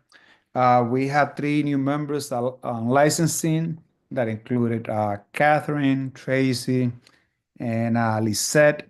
They contribute a lot on how we worked as a committee, so very grateful to the 3 of them. Also for Hector for delivering the minutes and also taking proactive steps on how to best serve the committee. We have the resolutions that are before you, draft resolutions. And the one that we rejected to included either that they submitted incomplete applications and or that they were not present to present the applications. One application that the committee rejected, as you probably heard earlier, has to deal with an applicant that is trying to get a place that has been vacant for a long time by 202nd Street and 9th Avenue. The committee, as you know, we tried to work out the details. We tried to compromise on the hours because anytime that we have an applicant that would like to close at 4 o'clock in the morning, usually we try to negotiate. That was what was taking place at licensing with this particular applicant, which is agenda item number 9. After a few discussions, we also encountered that the PV at that time indicated that they would not like to see an active license there at all. We had some discussion after that that came to the committee to see if we can negotiate the closing hours, maybe to 2 o'clock in the morning on the weekends. Then we also noted that the applicant first when the application once submitted that they did not provide a number of security guards. This establishment that is going to have 299 patrons, and the committee felt that based on the hours that was requested, that they feel comfortable approving this license. Once we entertained different options for the closing hours, the applicant kind of also rapidly decided that he was going to stick to the 4 o'clock closing times on a daily basis, and that there was no room for negotiation. Based on how the committee saw this, that there was no room for negotiation. That's how the applicant was rejected, because the president also indicated that it would not be something that they will have full control if this particular applicant will release 299 patrons leaving at 4 o'clock around an area that's already densely occupied with venues closing at 4 o'clock in the morning. Usually we ask them to consider the closing hours at 2 and to come back to the community board, as you all have heard. And then they can change the method of operation to close at 4 o'clock in the morning. That's something that was not entertained. This particular applicant only wanted to have closing times at 4 o'clock in the morning. If the president is willing to reconsider the statements, and if they want to reconsider the closing hours, we'll be more than happy to see them in March. On that note, I'm going to open the floor for questions, and I can ask the committee members to chime in if they have any questions. And just before you do, since this was the next agenda item to go into the items, what I'll do is we'll engage in the questions for resolutions. I think it's 1 through 11. And then Tanisha, I'll give you 13 minutes to speak so you can deliver your report, and then you don't have to use the 13 minutes, but to give your report and then to talk about your resolution, just so this way it's sequential. So Isidro, if you want to address questions about your resolutions, you can take that now. Are there any questions? Daryl, followed by Liz. Hi, thank you. I'm sorry I'm not on camera. I'm having problems with my internet. I was just curious, though, because like how this works when there are other establishments in the area that clearly have 4 a.m. closing. I know there's two right around there, like a block away and around the corner, that are 4 a.m. every day closing, and then another two close by as well that are 2 a.m. mostly weekdays and 4 a.m. on the weekends as well. So why not this establishment is allowed to be like their neighbors? Thank you. Precisely. Those particular establishment, they have come to community board and they did not get approval usually to close at 4 o'clock in the morning. Uh, this establishment have been there for a long, long time. And I'm sure that at one time or another, they have to come back to the community board to change the method of operation. And if there are no PV reports of objections and our residents, we will tend to approve the 4 o'clock closing times for most establishments. So this was not going to be an exception. And I'm really sorry that, they were not able to negotiate. Did I answer your question, Darrell? I mean, I guess a little bit, but it just seems odd that other establishments are allowed to do 4 a.m., but this one is not. It's just the timing, right? So if there are no residential buildings or areas close by, we'll tend to approve it. But because PD had a huge objection on this matter, and because of the numbers, and because of the fact that the operator did not want to negotiate closing at 2 o'clock in the morning, come back later on to change the method operations to 4 o'clock, the committee didn't feel comfortable in approving this. Let's follow by Steve. Thanks. So I guess my question is, if it turns out, and by the way, I agree, I think that new establishments should have an earlier closing time until they can establish that they're good operators, it's not a loud and crazy place. So it makes sense to me to deny 4 o'clock. But it sounds, based on the testimony that the applicant gave earlier during the public session, that he would be open to, no pun intended, having the earlier closing time. So if indeed that is the case, and if indeed it sounds like, looking at the minutes of your meeting, it showed that there wasn't any demonstration of a security team, which of course is important. But again, in his public testimony, he said that he's got security in place. So if those were the two main obstacles, it sounds like, if I'm understanding the situation correctly, the two main obstacles have been resolved. Am I missing something? Because the other thing is, yeah, there are a couple of establishments nearby, but those are more like clubs. And looking at the minutes of your meeting and what they presented, they're looking to have like a restaurant. And given that there are all of these new apartment buildings going up a couple of blocks away, a restaurant in that area seems like kind of a good idea. So, thoughts? Yes, we definitely welcome operators to come into the community and bring like unique restaurants. I feel that this perhaps might be one of them. And again, it was just the fact that the operator was not willing to negotiate the hours. Right, but it sounds like now he is. So I guess, is he still on the call? He should. I highly recommend they come back to the committee, because we will have further questions. And I'm not sure if it's fair to approve this the board meeting rather than licensing. I think that a lot of questions are still pending.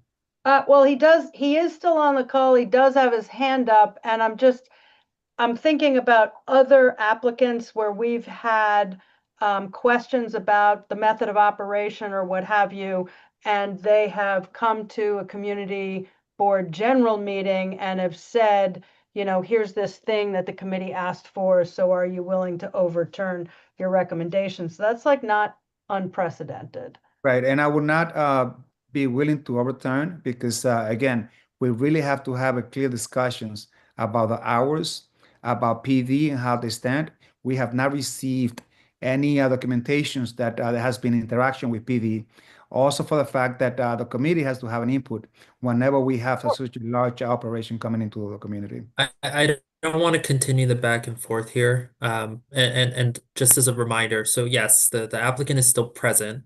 if there's a question that would be addressed to him, we can allow him the opportunity to respond to that question. But I just want to make the point that the recommendation of the licensing committee would still remain. So it's just based on what he says, you may choose to vote one way or the other, but we can't change the resolution that's being presented to the board.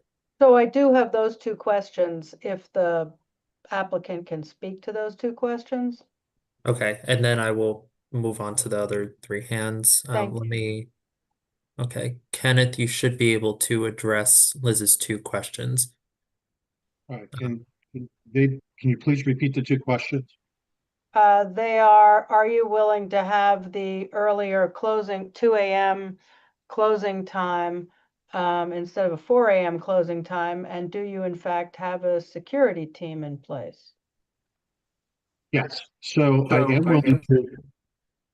willing to adjust the closing time. I did make that very clear at the meeting. Matter of fact, I moved from 4 a.m. to 3 a.m. to 2 a.m. But the committee, you can go back and listen to the hearing, the case. But one of the things is that they were very hell-bent on 1 a.m. Monday through Thursday, and then 2 a.m. from Friday through Sunday. And they just kept walking it back. And I was trying to, at some point, they said to me that if you don't approve these hours that I've given to you, okay, we are not going to approve you. And I said, okay, if that's the case, and I can't have a discussion with you about having 2 a.m. across the board, just leave me at 4 a.m. And that's what they ended up voting on, right? And that's all part of the record, as part of the hearing. So yeah, I'm willing to do 2 o'clock across the board. And I made that clear that day, as part of the discussion. And with regards to security, again, Isidro had mentioned that there's 299 people. That's the occupancy of the space. The actual application I submitted was for far less than that number. So when I submitted my application to the community board, I said, I'm not going to have that number of people. As a matter of fact, I'm only going to have about 116 chairs inside and I think 44 outside.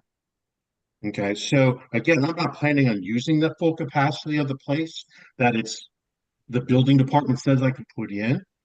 And the other thing I did say also that day was that, because I'm a restaurant and because I'm not a nightclub and because my regular course of operation will be having me closing around midnight most nights, but I want the flexibility to operate past midnight. All right. So I can host parties. I can host community events. I can have New Year's Eve party. I can have Christmas parties. I can have CB12 down for whatever gatherings they want to do. If the community want to run events at my place, I want to be able to do that. I want to be able to run it past midnight. I need to have that operational flexibility. And that's what I was looking for. I never said I was going to be running a business till 4 a.m. every night.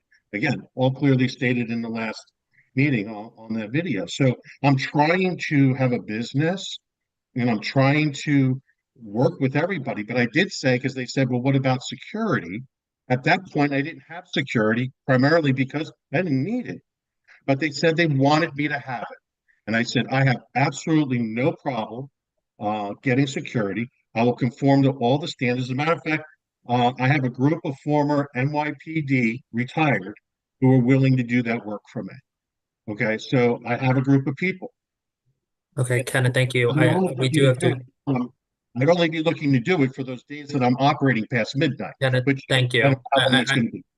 We do have to move on to the other questions, and if any of them get addressed to you, we can. Thank you, Anthony, and I should respond to that as chair. We have 6 other committee members present, and they can attest to the fact that it was 4 o'clock or no deal.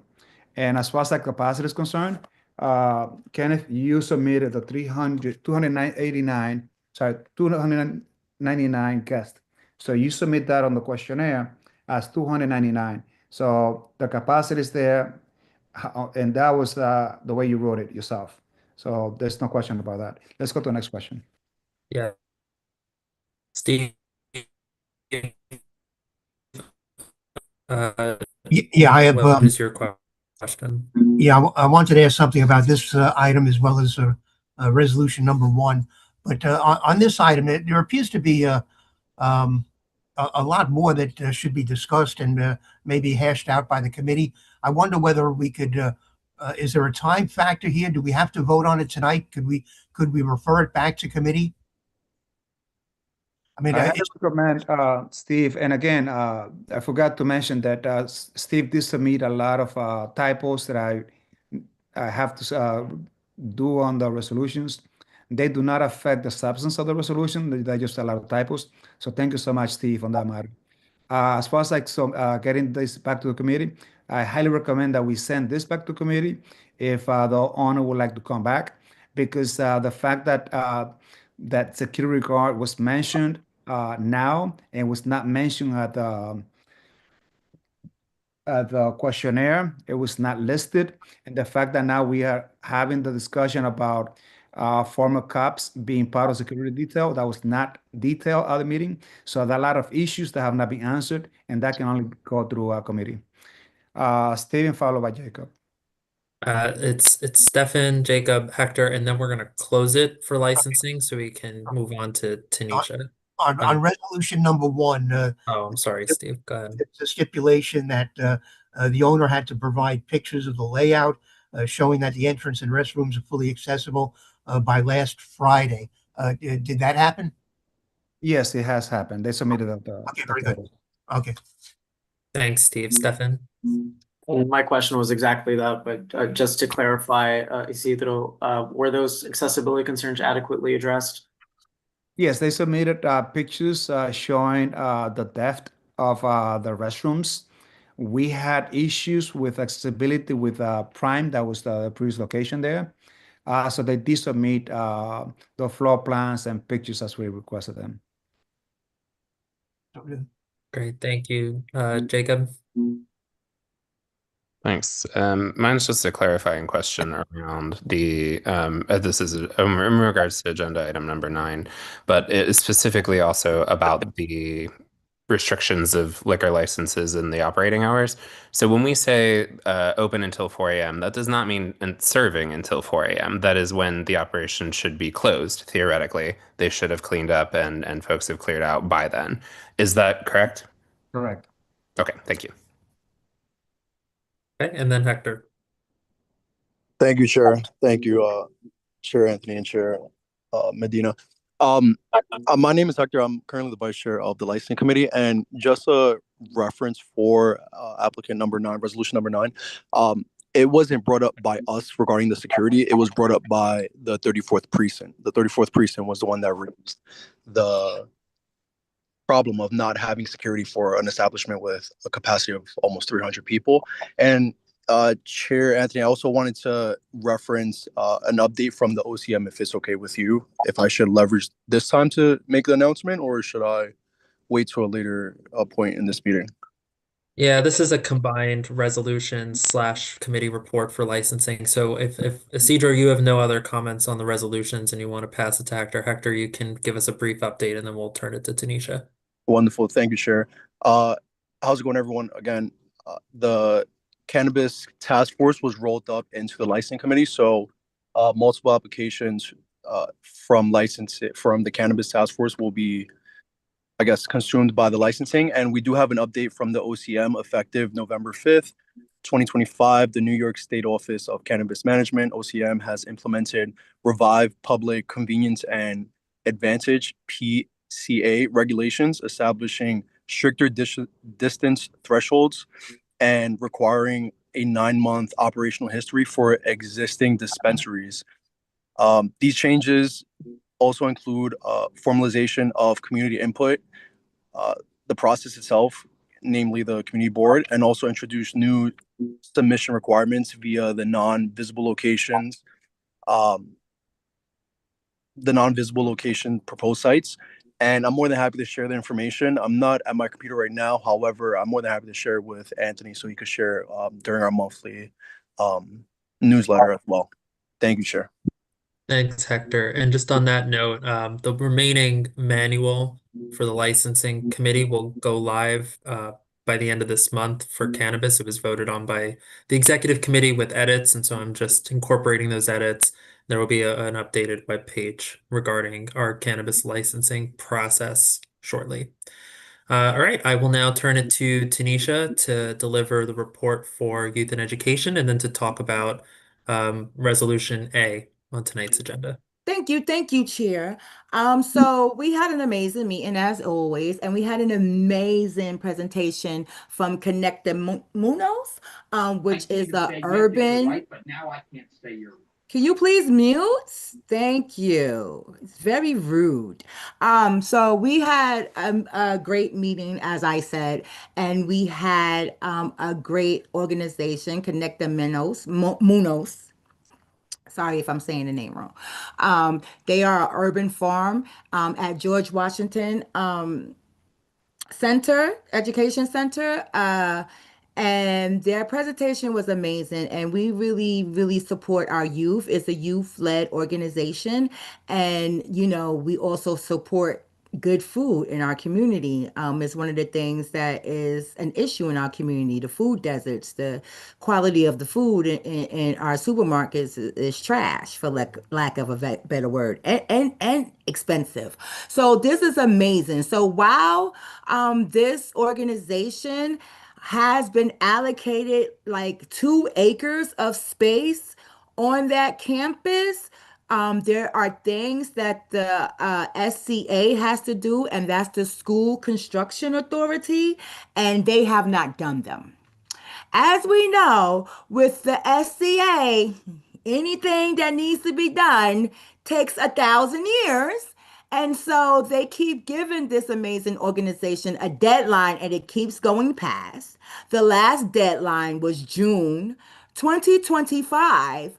So while there's some other things that in their presentation that we thought, would be good for a couple of other committees to also for them to present to them, like, health and environment. We thought it would be good to present to Steve. And then because it's land use, we thought maybe it'd be good to present to land use the land use committee with our amazing chair, Wayne. But before that, we thought it was very appropriate to write a resolution to demand or ask, because I think somebody said we can't demand, but to very strongly ask the School Construction Authority to give us a date where they will have this work done. When they can do whatever they need to do and turn it over to the George Washington education campus, so that Connect the Mundos can go in there. The first thing they have to do is test the soil, see what's what, and they cannot do that until SAA does their job. So that, in a nutshell, is what the resolution is about. And we look forward to our next month's meeting, where we will have our chief coalition presenting on the budget, because it is budget season. And as our assemblyman came and told us, we need those dollars. So we need to make sure that we are sending him a request of what we need for our education budget. And I see Liz has her hand up. Liz, any questions? I just want to say we love Conectémonos, and we love the work they're doing. And years ago, when they first had this idea, and I was chairing Parks and Cultural Affairs, we passed a resolution supporting this community garden. So I love that I hate that SCA hasn't gotten off the dime and done what they said they were going to do. And I just strongly encourage everybody to support this reso, because it's a great group, it's a great cause, and it's a terrific reso. So thank you. Great. Any other questions for Tanisha or comments? Short and sweet for me, Chair. I love it. Thank you, Second Vice Chair. Before we move on to the roll call and our Secretary Alexis, I just want to make 2 comments. One, for next week, so the first week of March, all of our committee meetings will be held virtually. We will assess the following week. We're able to do this based on the authority that the executive order down from the governor's office has been extended until, I believe it's March 19th. Don't quote me on that. But the OML does require, the open meetings law requires 2 parts. There has to be an executive order, and conditions have to be such that it actually makes it difficult for people to attend in person. I think we can certainly say that for next week, but again, we'll reassess for the following week. The second comment I want to make, minutes. So committee chairs, vice chairs, you have to get your minutes in by the Friday before the general meeting. There's been a pattern across a number of our committees, not just missing that deadline, but in fact not submitting minutes at all. I understand that many of you are trying to seek volunteers from within your bodies to provide the minutes, and that could be difficult. But ultimately, the responsibility does rest with the chairs to produce minutes for their meetings. If that poses a challenge to you, please address it with me via email, but it can't be a continuing pattern of multiple committees not submitting minutes at all. Steve, I see you have a question about that. You're on mute if you're speaking. Well, I want to apologize for not submitting this month's minutes, and I plan to do it in the next couple, by the end of the week, next couple of days. I think maybe Jacob and I had a miscommunication. So, but Jacob has done a great job drafting the minutes each month, and I just need a little bit of time to perfect them, I guess, or add my touch to them. But can I just ask? I'm a little unclear where we stand at the moment with resolution number 9. Are we referring it back to committee? So my understanding is it's still on the agenda to be voted on unless this Chair Cedar, you have a different take on that. I truly believe that it should be referred back to committee. Okay, so does that mean that, well, so the applicant is here. I'll allow them the opportunity to say whether they're withdrawing it for tonight. Cedar, do you think that that's the right approach? I think it's up to the committee, I think, to decide whether to withdraw it. It's not up to the applicant. It's the committee's resolution. Okay, so Yeah, that's been the pattern before. okay, so we're considering resolution 9 not on the agenda for a vote tonight. Is that correct? Correct. Okay, thank you for I'm that. sorry, can you just clarify? So we're not going to be voting on 9 and it's going back to committee? That's correct. That sounds like the right result. Thank you very much. Okay, great. We don't have to vote on that? No, it's being referred back to committee.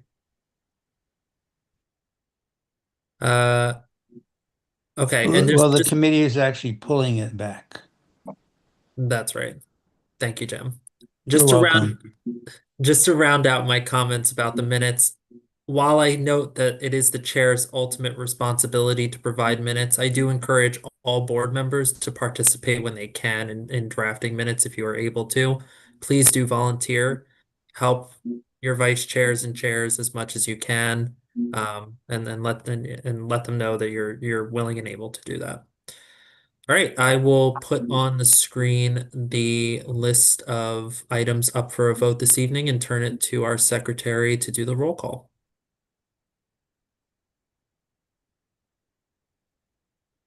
Give me 1 second.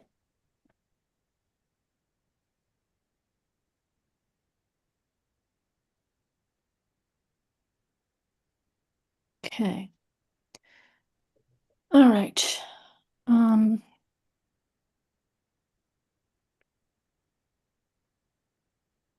Here we go. Jamirna Alcabar Ramirez.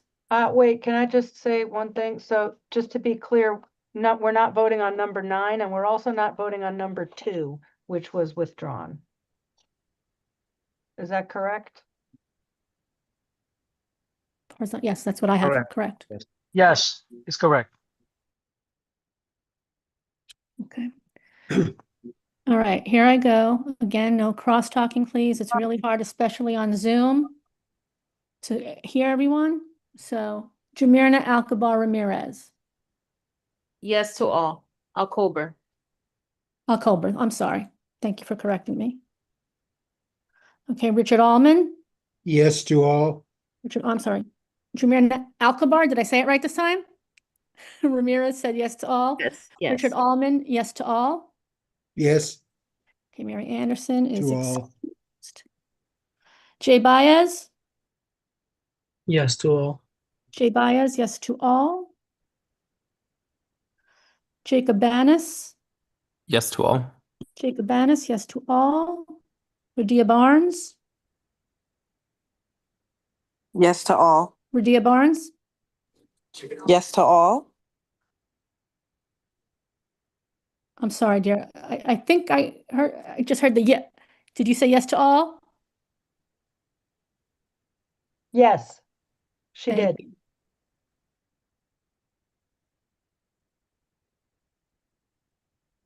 Alexis, can you hear us? Yes. Radia Barnes, yes to all. Jim Berlin, No on 11, yes to the rest. so no on 11, yes to rest. John Benitez, My answer will be yes to John all. Benitez. Yes to all. So John Benitez, yes to all. Wayne Benjamin, Yes to all. Wayne Benjamin, yes to all. Hector Bonilla, Hello, how's it Hector going? Bonilla. Yes, can you hear me, Alexis?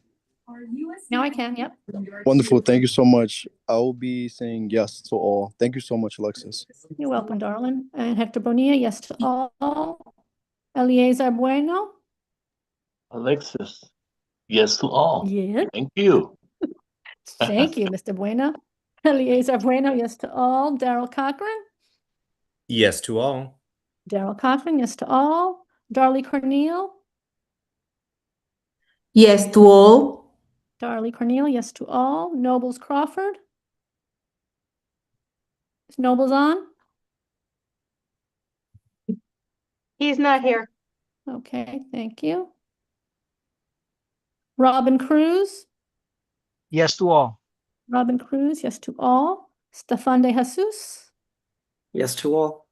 Stefan de Jesus, yes to all. Catherine Diaz, She's not here. is Catherine on? She's not here. Okay. Noemi Diaz, Yes to all. Noemi Diaz, yes to all. Domingo Estevez, He's not here. okay, thank you. Erwin Fernandez, Hello. Yes to all except 5. Conflict company I work for does business with Colombia. Yes to the rest. So 5 is a conflict of interests. Yes. And then yes to the rest. And yes to the rest. So 5, conflict of interest, yes to the rest for Erwin Fernandez. Luana Ferriara, Yes to all. Luana, yes to all. Sonia Figueroa Rielo, Yes to all. Sonia Figueroa Rielo, yes to all. John Francis, Yes to all. John Francis, yes to all. How does the baby vote? Doing good. Jonathan Frometta, He's not here. okay, thank you. So Jonathan Frometta absent. Tai Fujimura, Could you come back to me, please? sure. Tanisha Grant, Yes to all. Tanisha Grant, yes to all. Heidi Guzman, Yes to all. is Heidi on? She Yes voted to yes all. to all. I'm sorry, no, Heidi? Yes to all. Thank you, Heidi. Heidi Guzman, yes to all. Jody Herson, Yes to all. Jody Herson, yes to all. Leo Jimenez, Leo, you on? I'm sorry, yes to all. Leo Jimenez, yes to all. Osi Kaminer, Yes to all. Osi Kaminer, yes to all. Alexis Marnell, yes to all. Tracy McNeil, Yes to all. Tracy McNeil, yes to all. Isidro Medina, Can't vote on agenda item number 8 because of conflict. That particular restaurant is within my bid district and I cannot vote because of conflict. Yes to the rest. okay, so Isidro Medina, number 8, conflict of interest because it's in your bid, and yes to the rest. Ann Magus, Yes to all. Ann Magus, yes to all. Johannes Montano, Yes to all. Johannes Montana, yes to all. Indiana Porta, Yes to all. Indiana Porta, yes to all.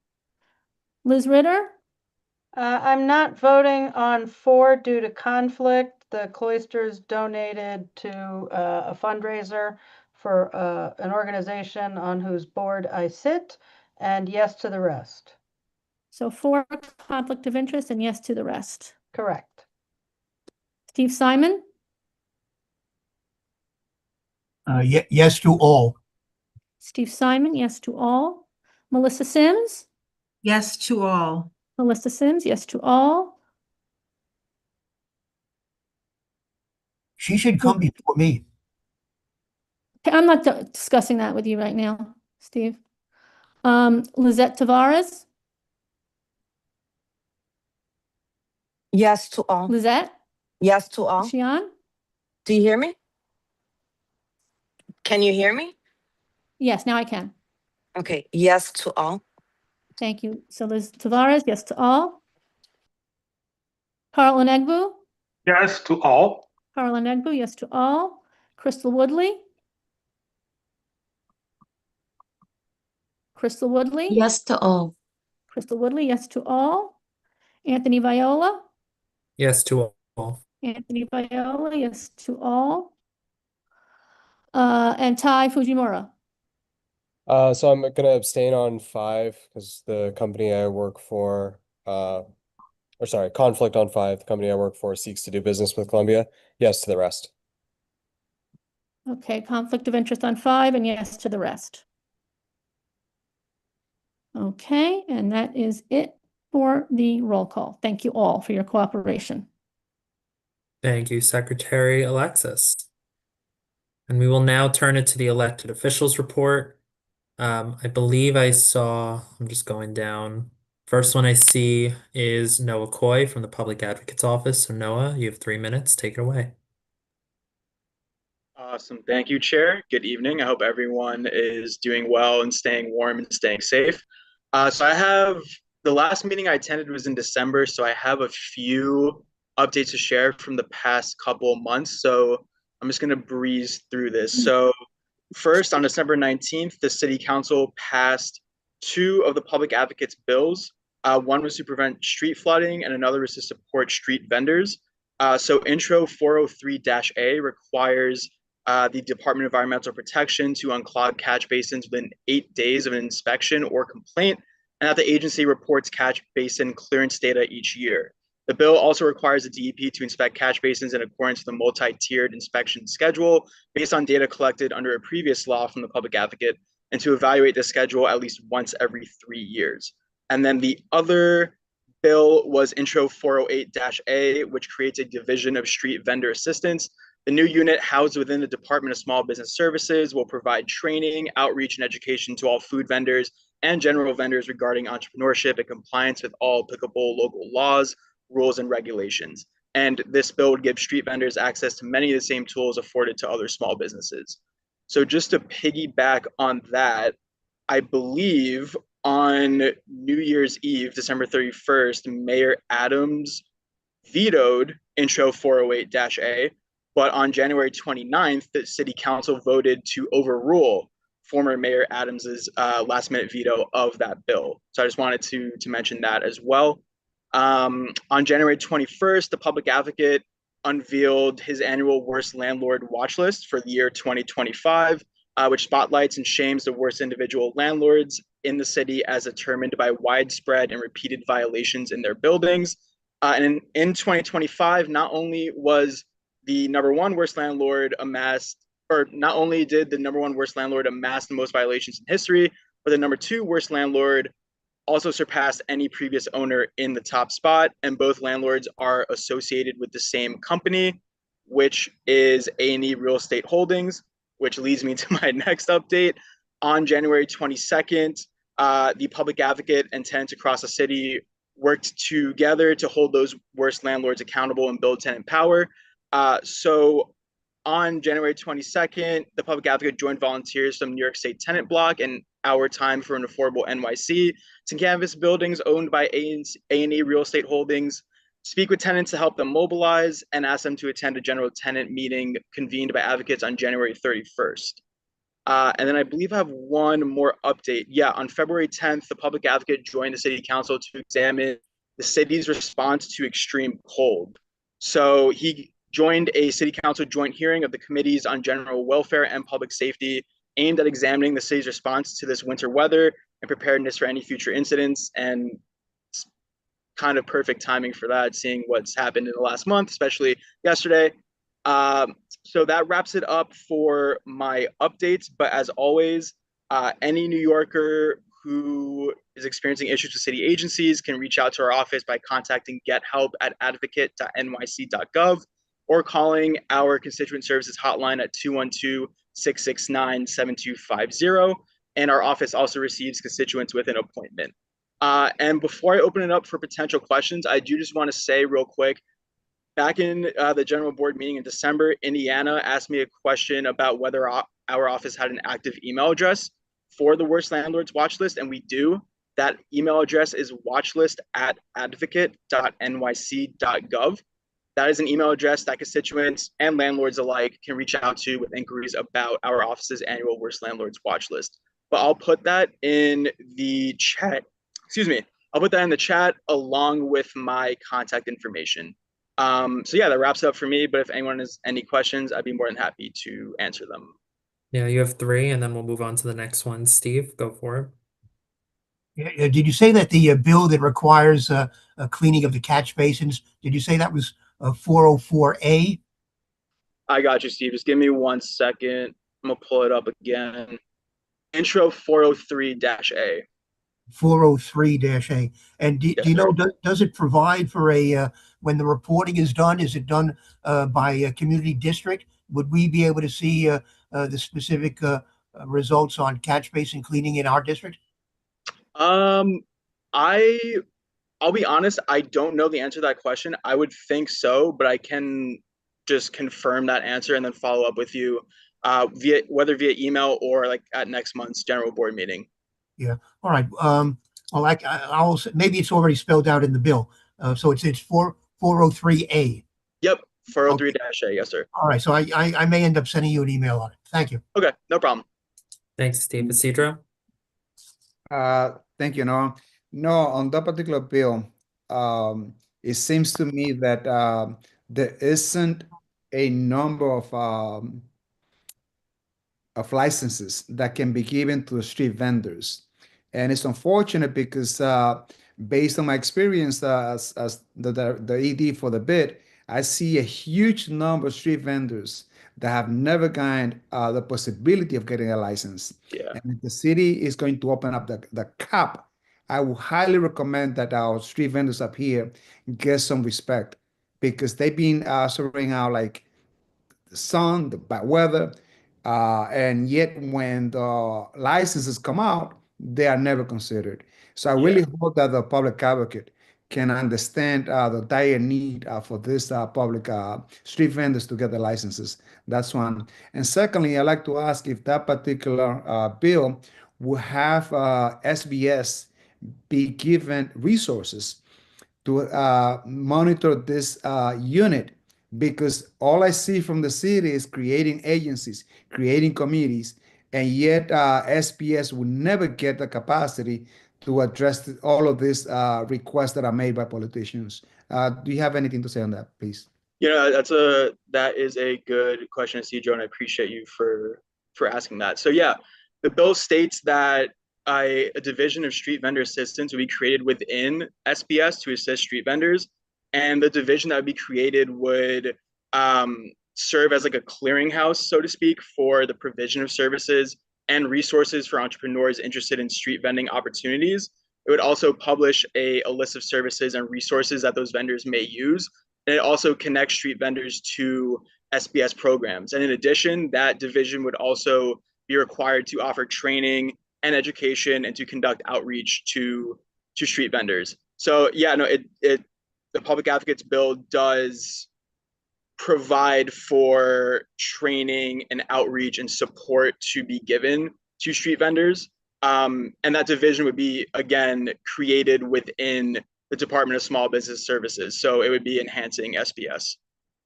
I would highly recommend that we do a walkthrough of 181 because it is the capital center for street vending. And of course, there's some that would benefit from the license, but there are others that are selling items that should not be sold on the streets because it's about poisoning the environment in the neighborhood. Yeah, no, I hear you there. And yeah, no, I can speak with my office about like scheduling a walkthrough to, you know, examine the street vendors on 181st. Thank you. We'll turn it to Wayne's question. Thank you. Noah, how are you? I'm good. How are you doing, Wayne? I'm good. So regarding the list of worst landlords, I mean, one of the largest landlords in the city, in fact, one of the largest landlords of low and moderate income housing is NYCHA. And, you know, every time I hear about the list of worst landlords, I wonder if NYCHA is considered and how the condition of some of the apartments and developments that are under the umbrella of NYCHA compare to the privately owned properties that make the list. And, you know, are you looking at everything or are you only looking at privately owned? So our that's a great question, Wayne. Our office's worst landlords watch list solely focuses on private landlords, and we rank the landlords and rank the landlords by the number of open HPD violations that they have throughout the calendar year. But our office is very well aware of NYCHA's shortcomings, to say the least, as the landlord of all public housing throughout the city. But no, to answer your question, our worst landlords watch list focuses solely on private landlords, and we rank them by the amount of open HPD violations that they accrue throughout the year based on service requests that tenants file with 311. Yeah, I would recommend that, you know, the spotlight, not for punitive purposes, the spotlight also be put on NYCHA because there are so many families that have to live in conditions that if it was privately owned, we'd say that's terrible. So if it's, you know, not privately owned, the same outrage should apply. And that also going back to, I think, one of Asidra's comments, the same effort to ensure that NYCHA has the resources needed to address those conditions also needs to be there because that is, you know, part of the problem. And I think it's been part of the problem since the Nixon administration, which is time. Right. No, I get what you're saying, Wayne, and I'll definitely make a note of that because perhaps our office can, whether we incorporate NYCHA into the worst landlords watch list as it already is, or maybe we create like a second watch list, we should be able to have the ability to, you know, maybe look at the number of work tickets that tenants in like a specific NYCHA development file with NYCHA, and then maybe look at, you know, the number of those work tickets that actually, you know, get resolved and repairs are actually conducted. So no, I appreciate that suggestion. I'm gonna make a note of that as well. Great, thank you. And we will now turn to Alexis for the last question, and we'll move on to the next representative. Alexis, take it away. Thank you. Noah, I put my email in the chat. Please send me a report. Otherwise, I'm going to tell all the elected officials, representatives, I am just going to put in that you did not submit a report and that everybody refer to the YouTube recording. It's too much information to try and capture in such a little time. So thank you. No problem, Alexis. I don't have my report typed up right now, but I'll type it up and I'll send it to you definitely by the end of the week, but ideally like tomorrow. Thank you. I appreciate it. You're welcome. Thank you so much, Noah. Next one I see on the list is Lori Tobias Cohen from Congressman Adriano Espaillat's office. Lauren, take it away. Okay, good evening. Can everyone hear me? Yes. Okay. I want to share with the team, with the committee or with the community board, a document that was disseminated at a Know Your Rights roundtable event. I believe it was Saturday, February 7th. And for the sake of time, I will just read the headings, but it's Congressional Hispanic Caucus Chairman Adriano Espaillat, 10-point immigration oversight and protection plan. And it's aspirational. In other words, few communities are going to have these things ready to go out of the box, but it gives structure to the kinds of tasks that we all need to engage in to keep our neighbors safe. So I'll just read the headings, and I will make this available through the community board office if anyone's welcome to contact me, and I will have it scanned in and send it to you. Rapid response infrastructure, safe zones, corridors, oversight enforcement, education and public awareness campaign, consolidated legal services hub. So the idea here being that all of the different civil rights and immigration lawyers and legal aid organizations have a system to coordinate, not duplicate, and triage, et cetera. Soft lockdown protocol for schools, very, very important. Documentation and accountability initiatives. So that idea is to train volunteers to safely document and report rogue ICE or law enforcement activity. Create a centralized reporting tool to verify incidents, high school student safety protocols, having safe rooms for people in high schools, immigration court visits, establish regular congressional and community visits to immigration courts, and a federal state accountability framework. So these are all things that are in some capacity underway. And the idea is that by getting this organized into a functioning system, we'll go a long way to helping our neighbors and keeping them safe.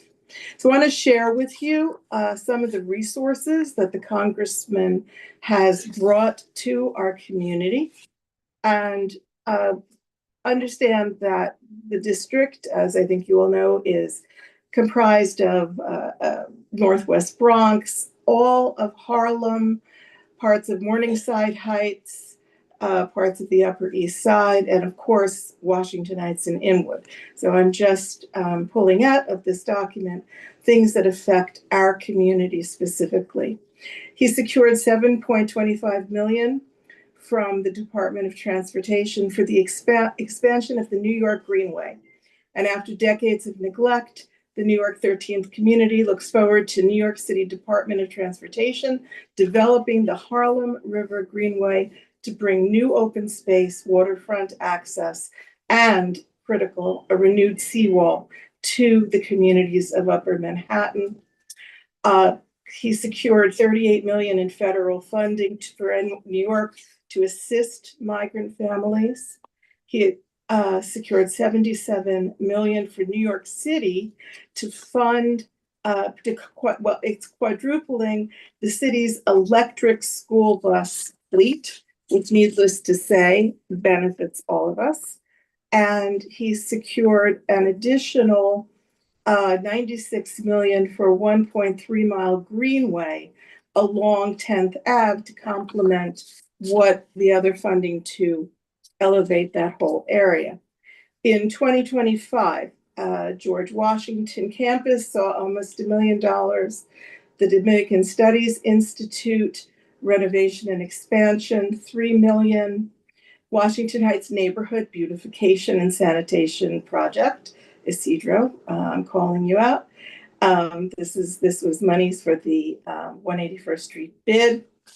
And a couple of senior centers did very well. The Rain Inwood and Tollentine Senior Center, Star Center, Fort Washington Park Maintenance, and $1 million for the Y, our Nagel Avenue Y, for vocational training, workforce development, and supportive services. Great, thank you so much, Lori. That is time, but you do have a question, so we'll address the question. Indiana? Thank you very much. I was wondering, I think I know the answer, but I was wondering if the congressman gets the number of individuals that are picked up by ICE from our district. I don't think that the congressional members get that, but if he doesn't, I wonder if we may be able to ask him to like try and get those numbers somehow. It's an excellent question because it's a very important goal. And I believe that the CHC is trying to figure out how for all the communities, how to gather that information. We know anecdotally about people that are getting picked up. Of course, we are very, very alert to it as a district staff. Yeah. But, as I'm sure you all realize, the ICE, Homeland Security, et cetera, they are not under obligation to provide that information to the representatives of the various districts. So it's once this 10-point plan is more coordinated and out in the world, so to speak, that will provide us with ways to get some of that data. Right. And if I may, just as a quick follow-up, is there anything that we can do in terms of the funding for DHS, right? Like anything we can do to support the Congress member in terms of that effort? Is there any movement on that front in terms of getting Forgive some me, of the what's the question? So the funding, I guess, pause or freeze that is happening with DHS right now. Yes. Is there anything that we can do to support the Congress member in that effort, or are there any updates in terms of the concessions with ICE, anything along those lines? I'm not aware of any updates. I will certainly bring them to the community board for the next meeting. Hopefully we will have updates by then for sure. And what you can do, frankly, is, it's valuable to make your voices heard. It's valuable to call the offices, either locally or DC, to email, etc., because the more that the congressman hears from his constituency, that helps he's able to say, this is what my people want from me, and he can stand firm. Not that he wouldn't anyway, because that's what he is, but I think it's extremely valuable to put your voice out there as loudly as possible. Thank you. And then we have one more comment and we'll move on to the next presentation. Two more comments and then we're cutting it off. So Cedra and then Jay and then we'll Hi, Laurie. Hi, Cedra. move on to the Very next grateful for representative. support the Congress has given to the small businesses up here. We were able to clean graffitis, sidewalks, gates from some of the support that he provided to small businesses. I was just wondering if this can be extended in the future. We did provide the congressman a very substantive report and detail on how that was spent. And practically every single store owner, particularly on Dykeman and Washington's, the Heights, they're really happy to receive this grant because just making the storefront more beautiful and cleaner makes it more attractive for small businesses. So I was just hoping to see how we can help out the congressman to see how we can get those funds be returned to community a lot.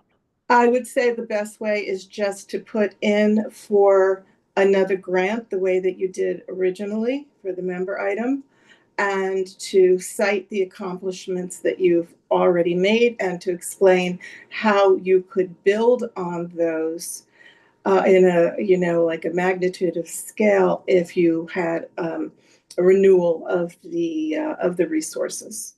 Thank you, Larry. Thank you, Isidro. And then our last question for Lori is from Jay Baez. Hey, Lori, you said that you guys provided 38 million in funding for immigration services in New York? For services, funding for migrants. Is there any specificity on what that means? Like, is it for legal assistance? Like, where can we look that up? Frankly, I don't know, but I'm happy to try to get that information for you.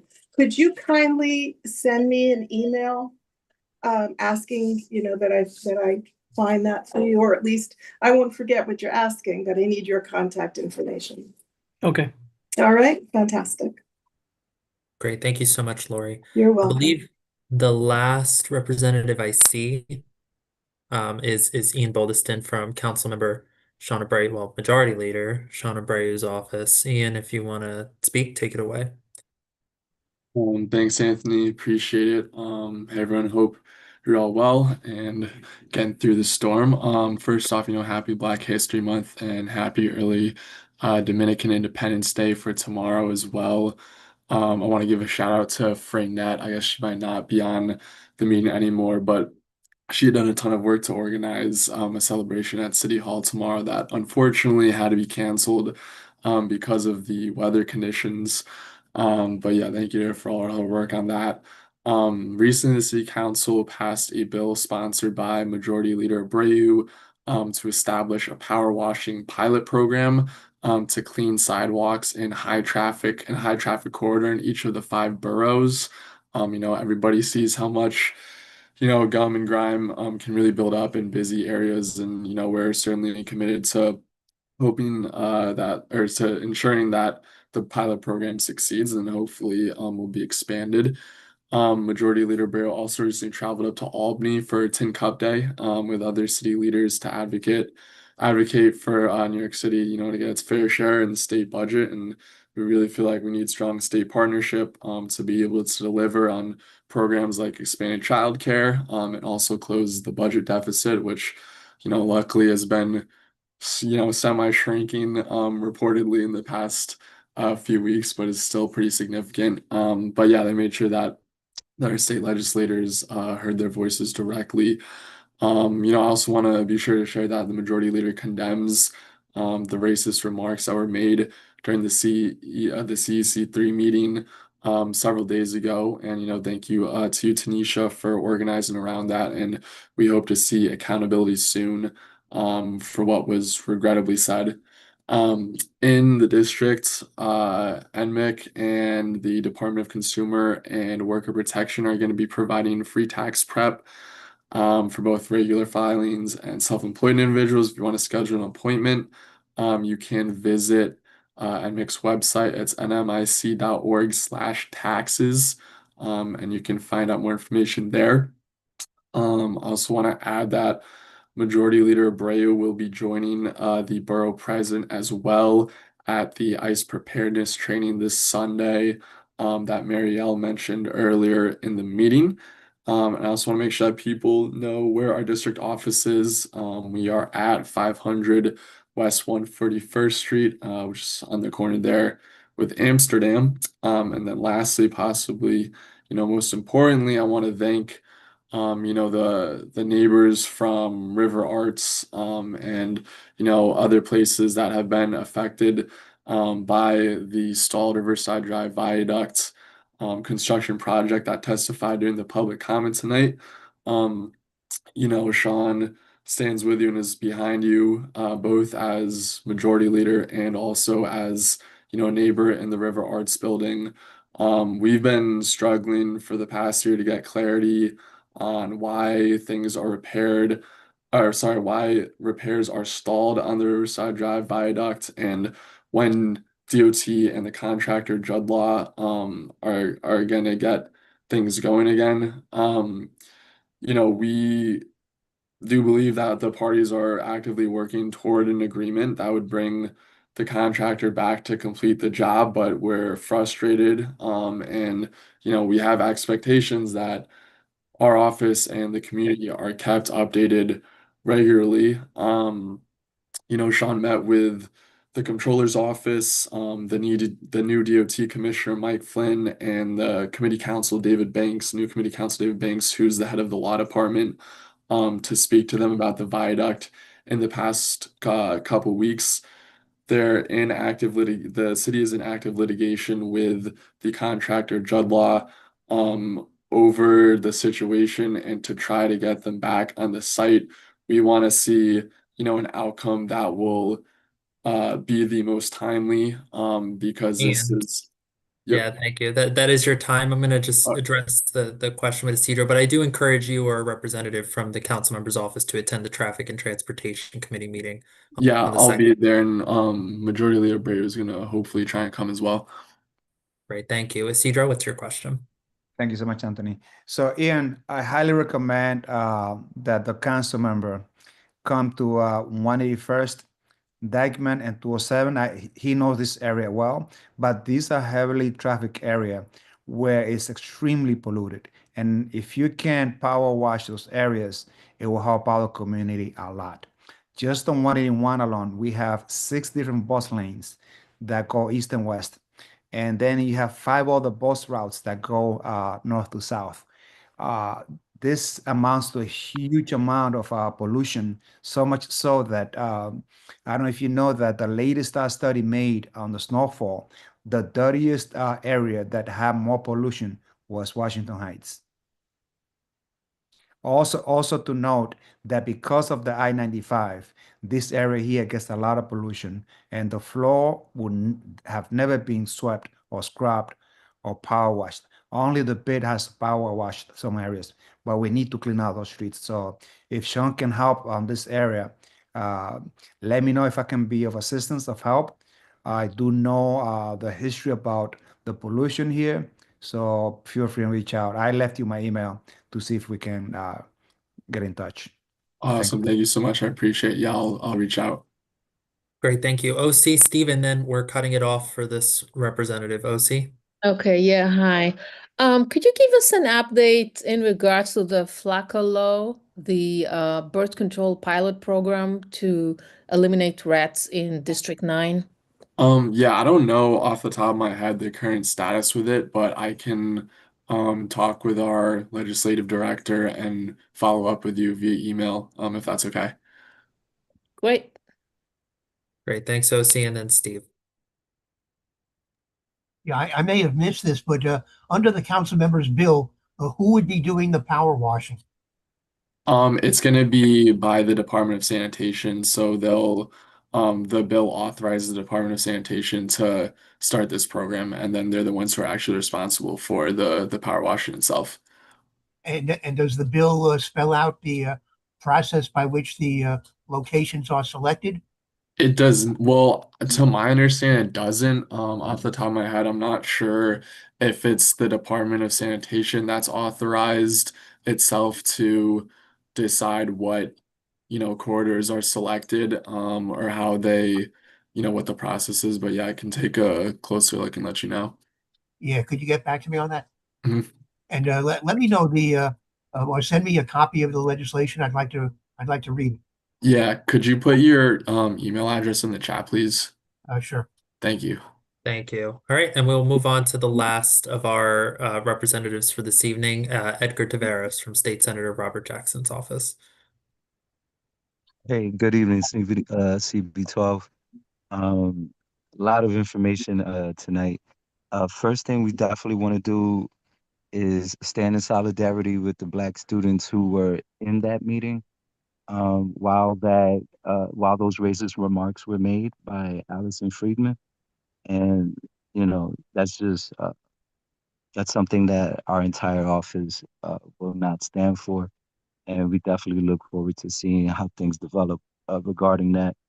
Um, I did want to highlight something that the senator said in his weekly newsletter, and I think it speaks to a lot of what we're speaking about. And he said that democracy does not run on autopilot. It requires presence, vigilance, and participation.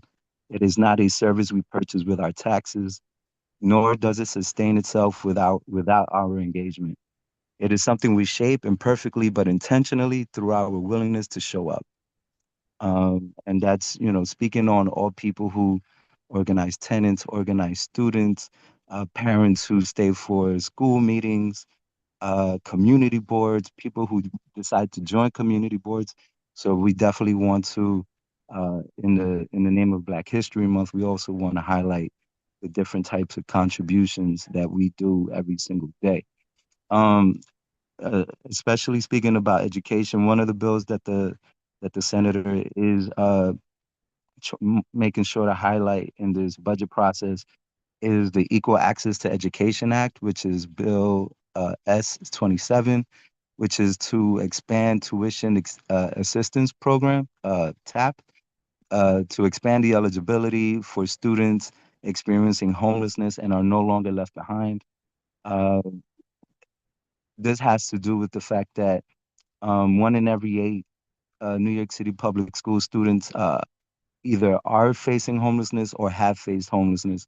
And that means that speaks for over 150,000 students under the age of 20 here in New York City. And so that is one of the bills that the senator is highlighting. Aside from that, you know that we're working with A&E Realty tenants along with Pinnacle Realty tenants and among others. And so we definitely champion for the work that the public advocate is doing and the mayor's office on those fronts. I don't normally get to highlight events, but we do have some. And we are doing a Dominican Heritage in our district event for February 27th from 4 to 6 p.m. at the Armory.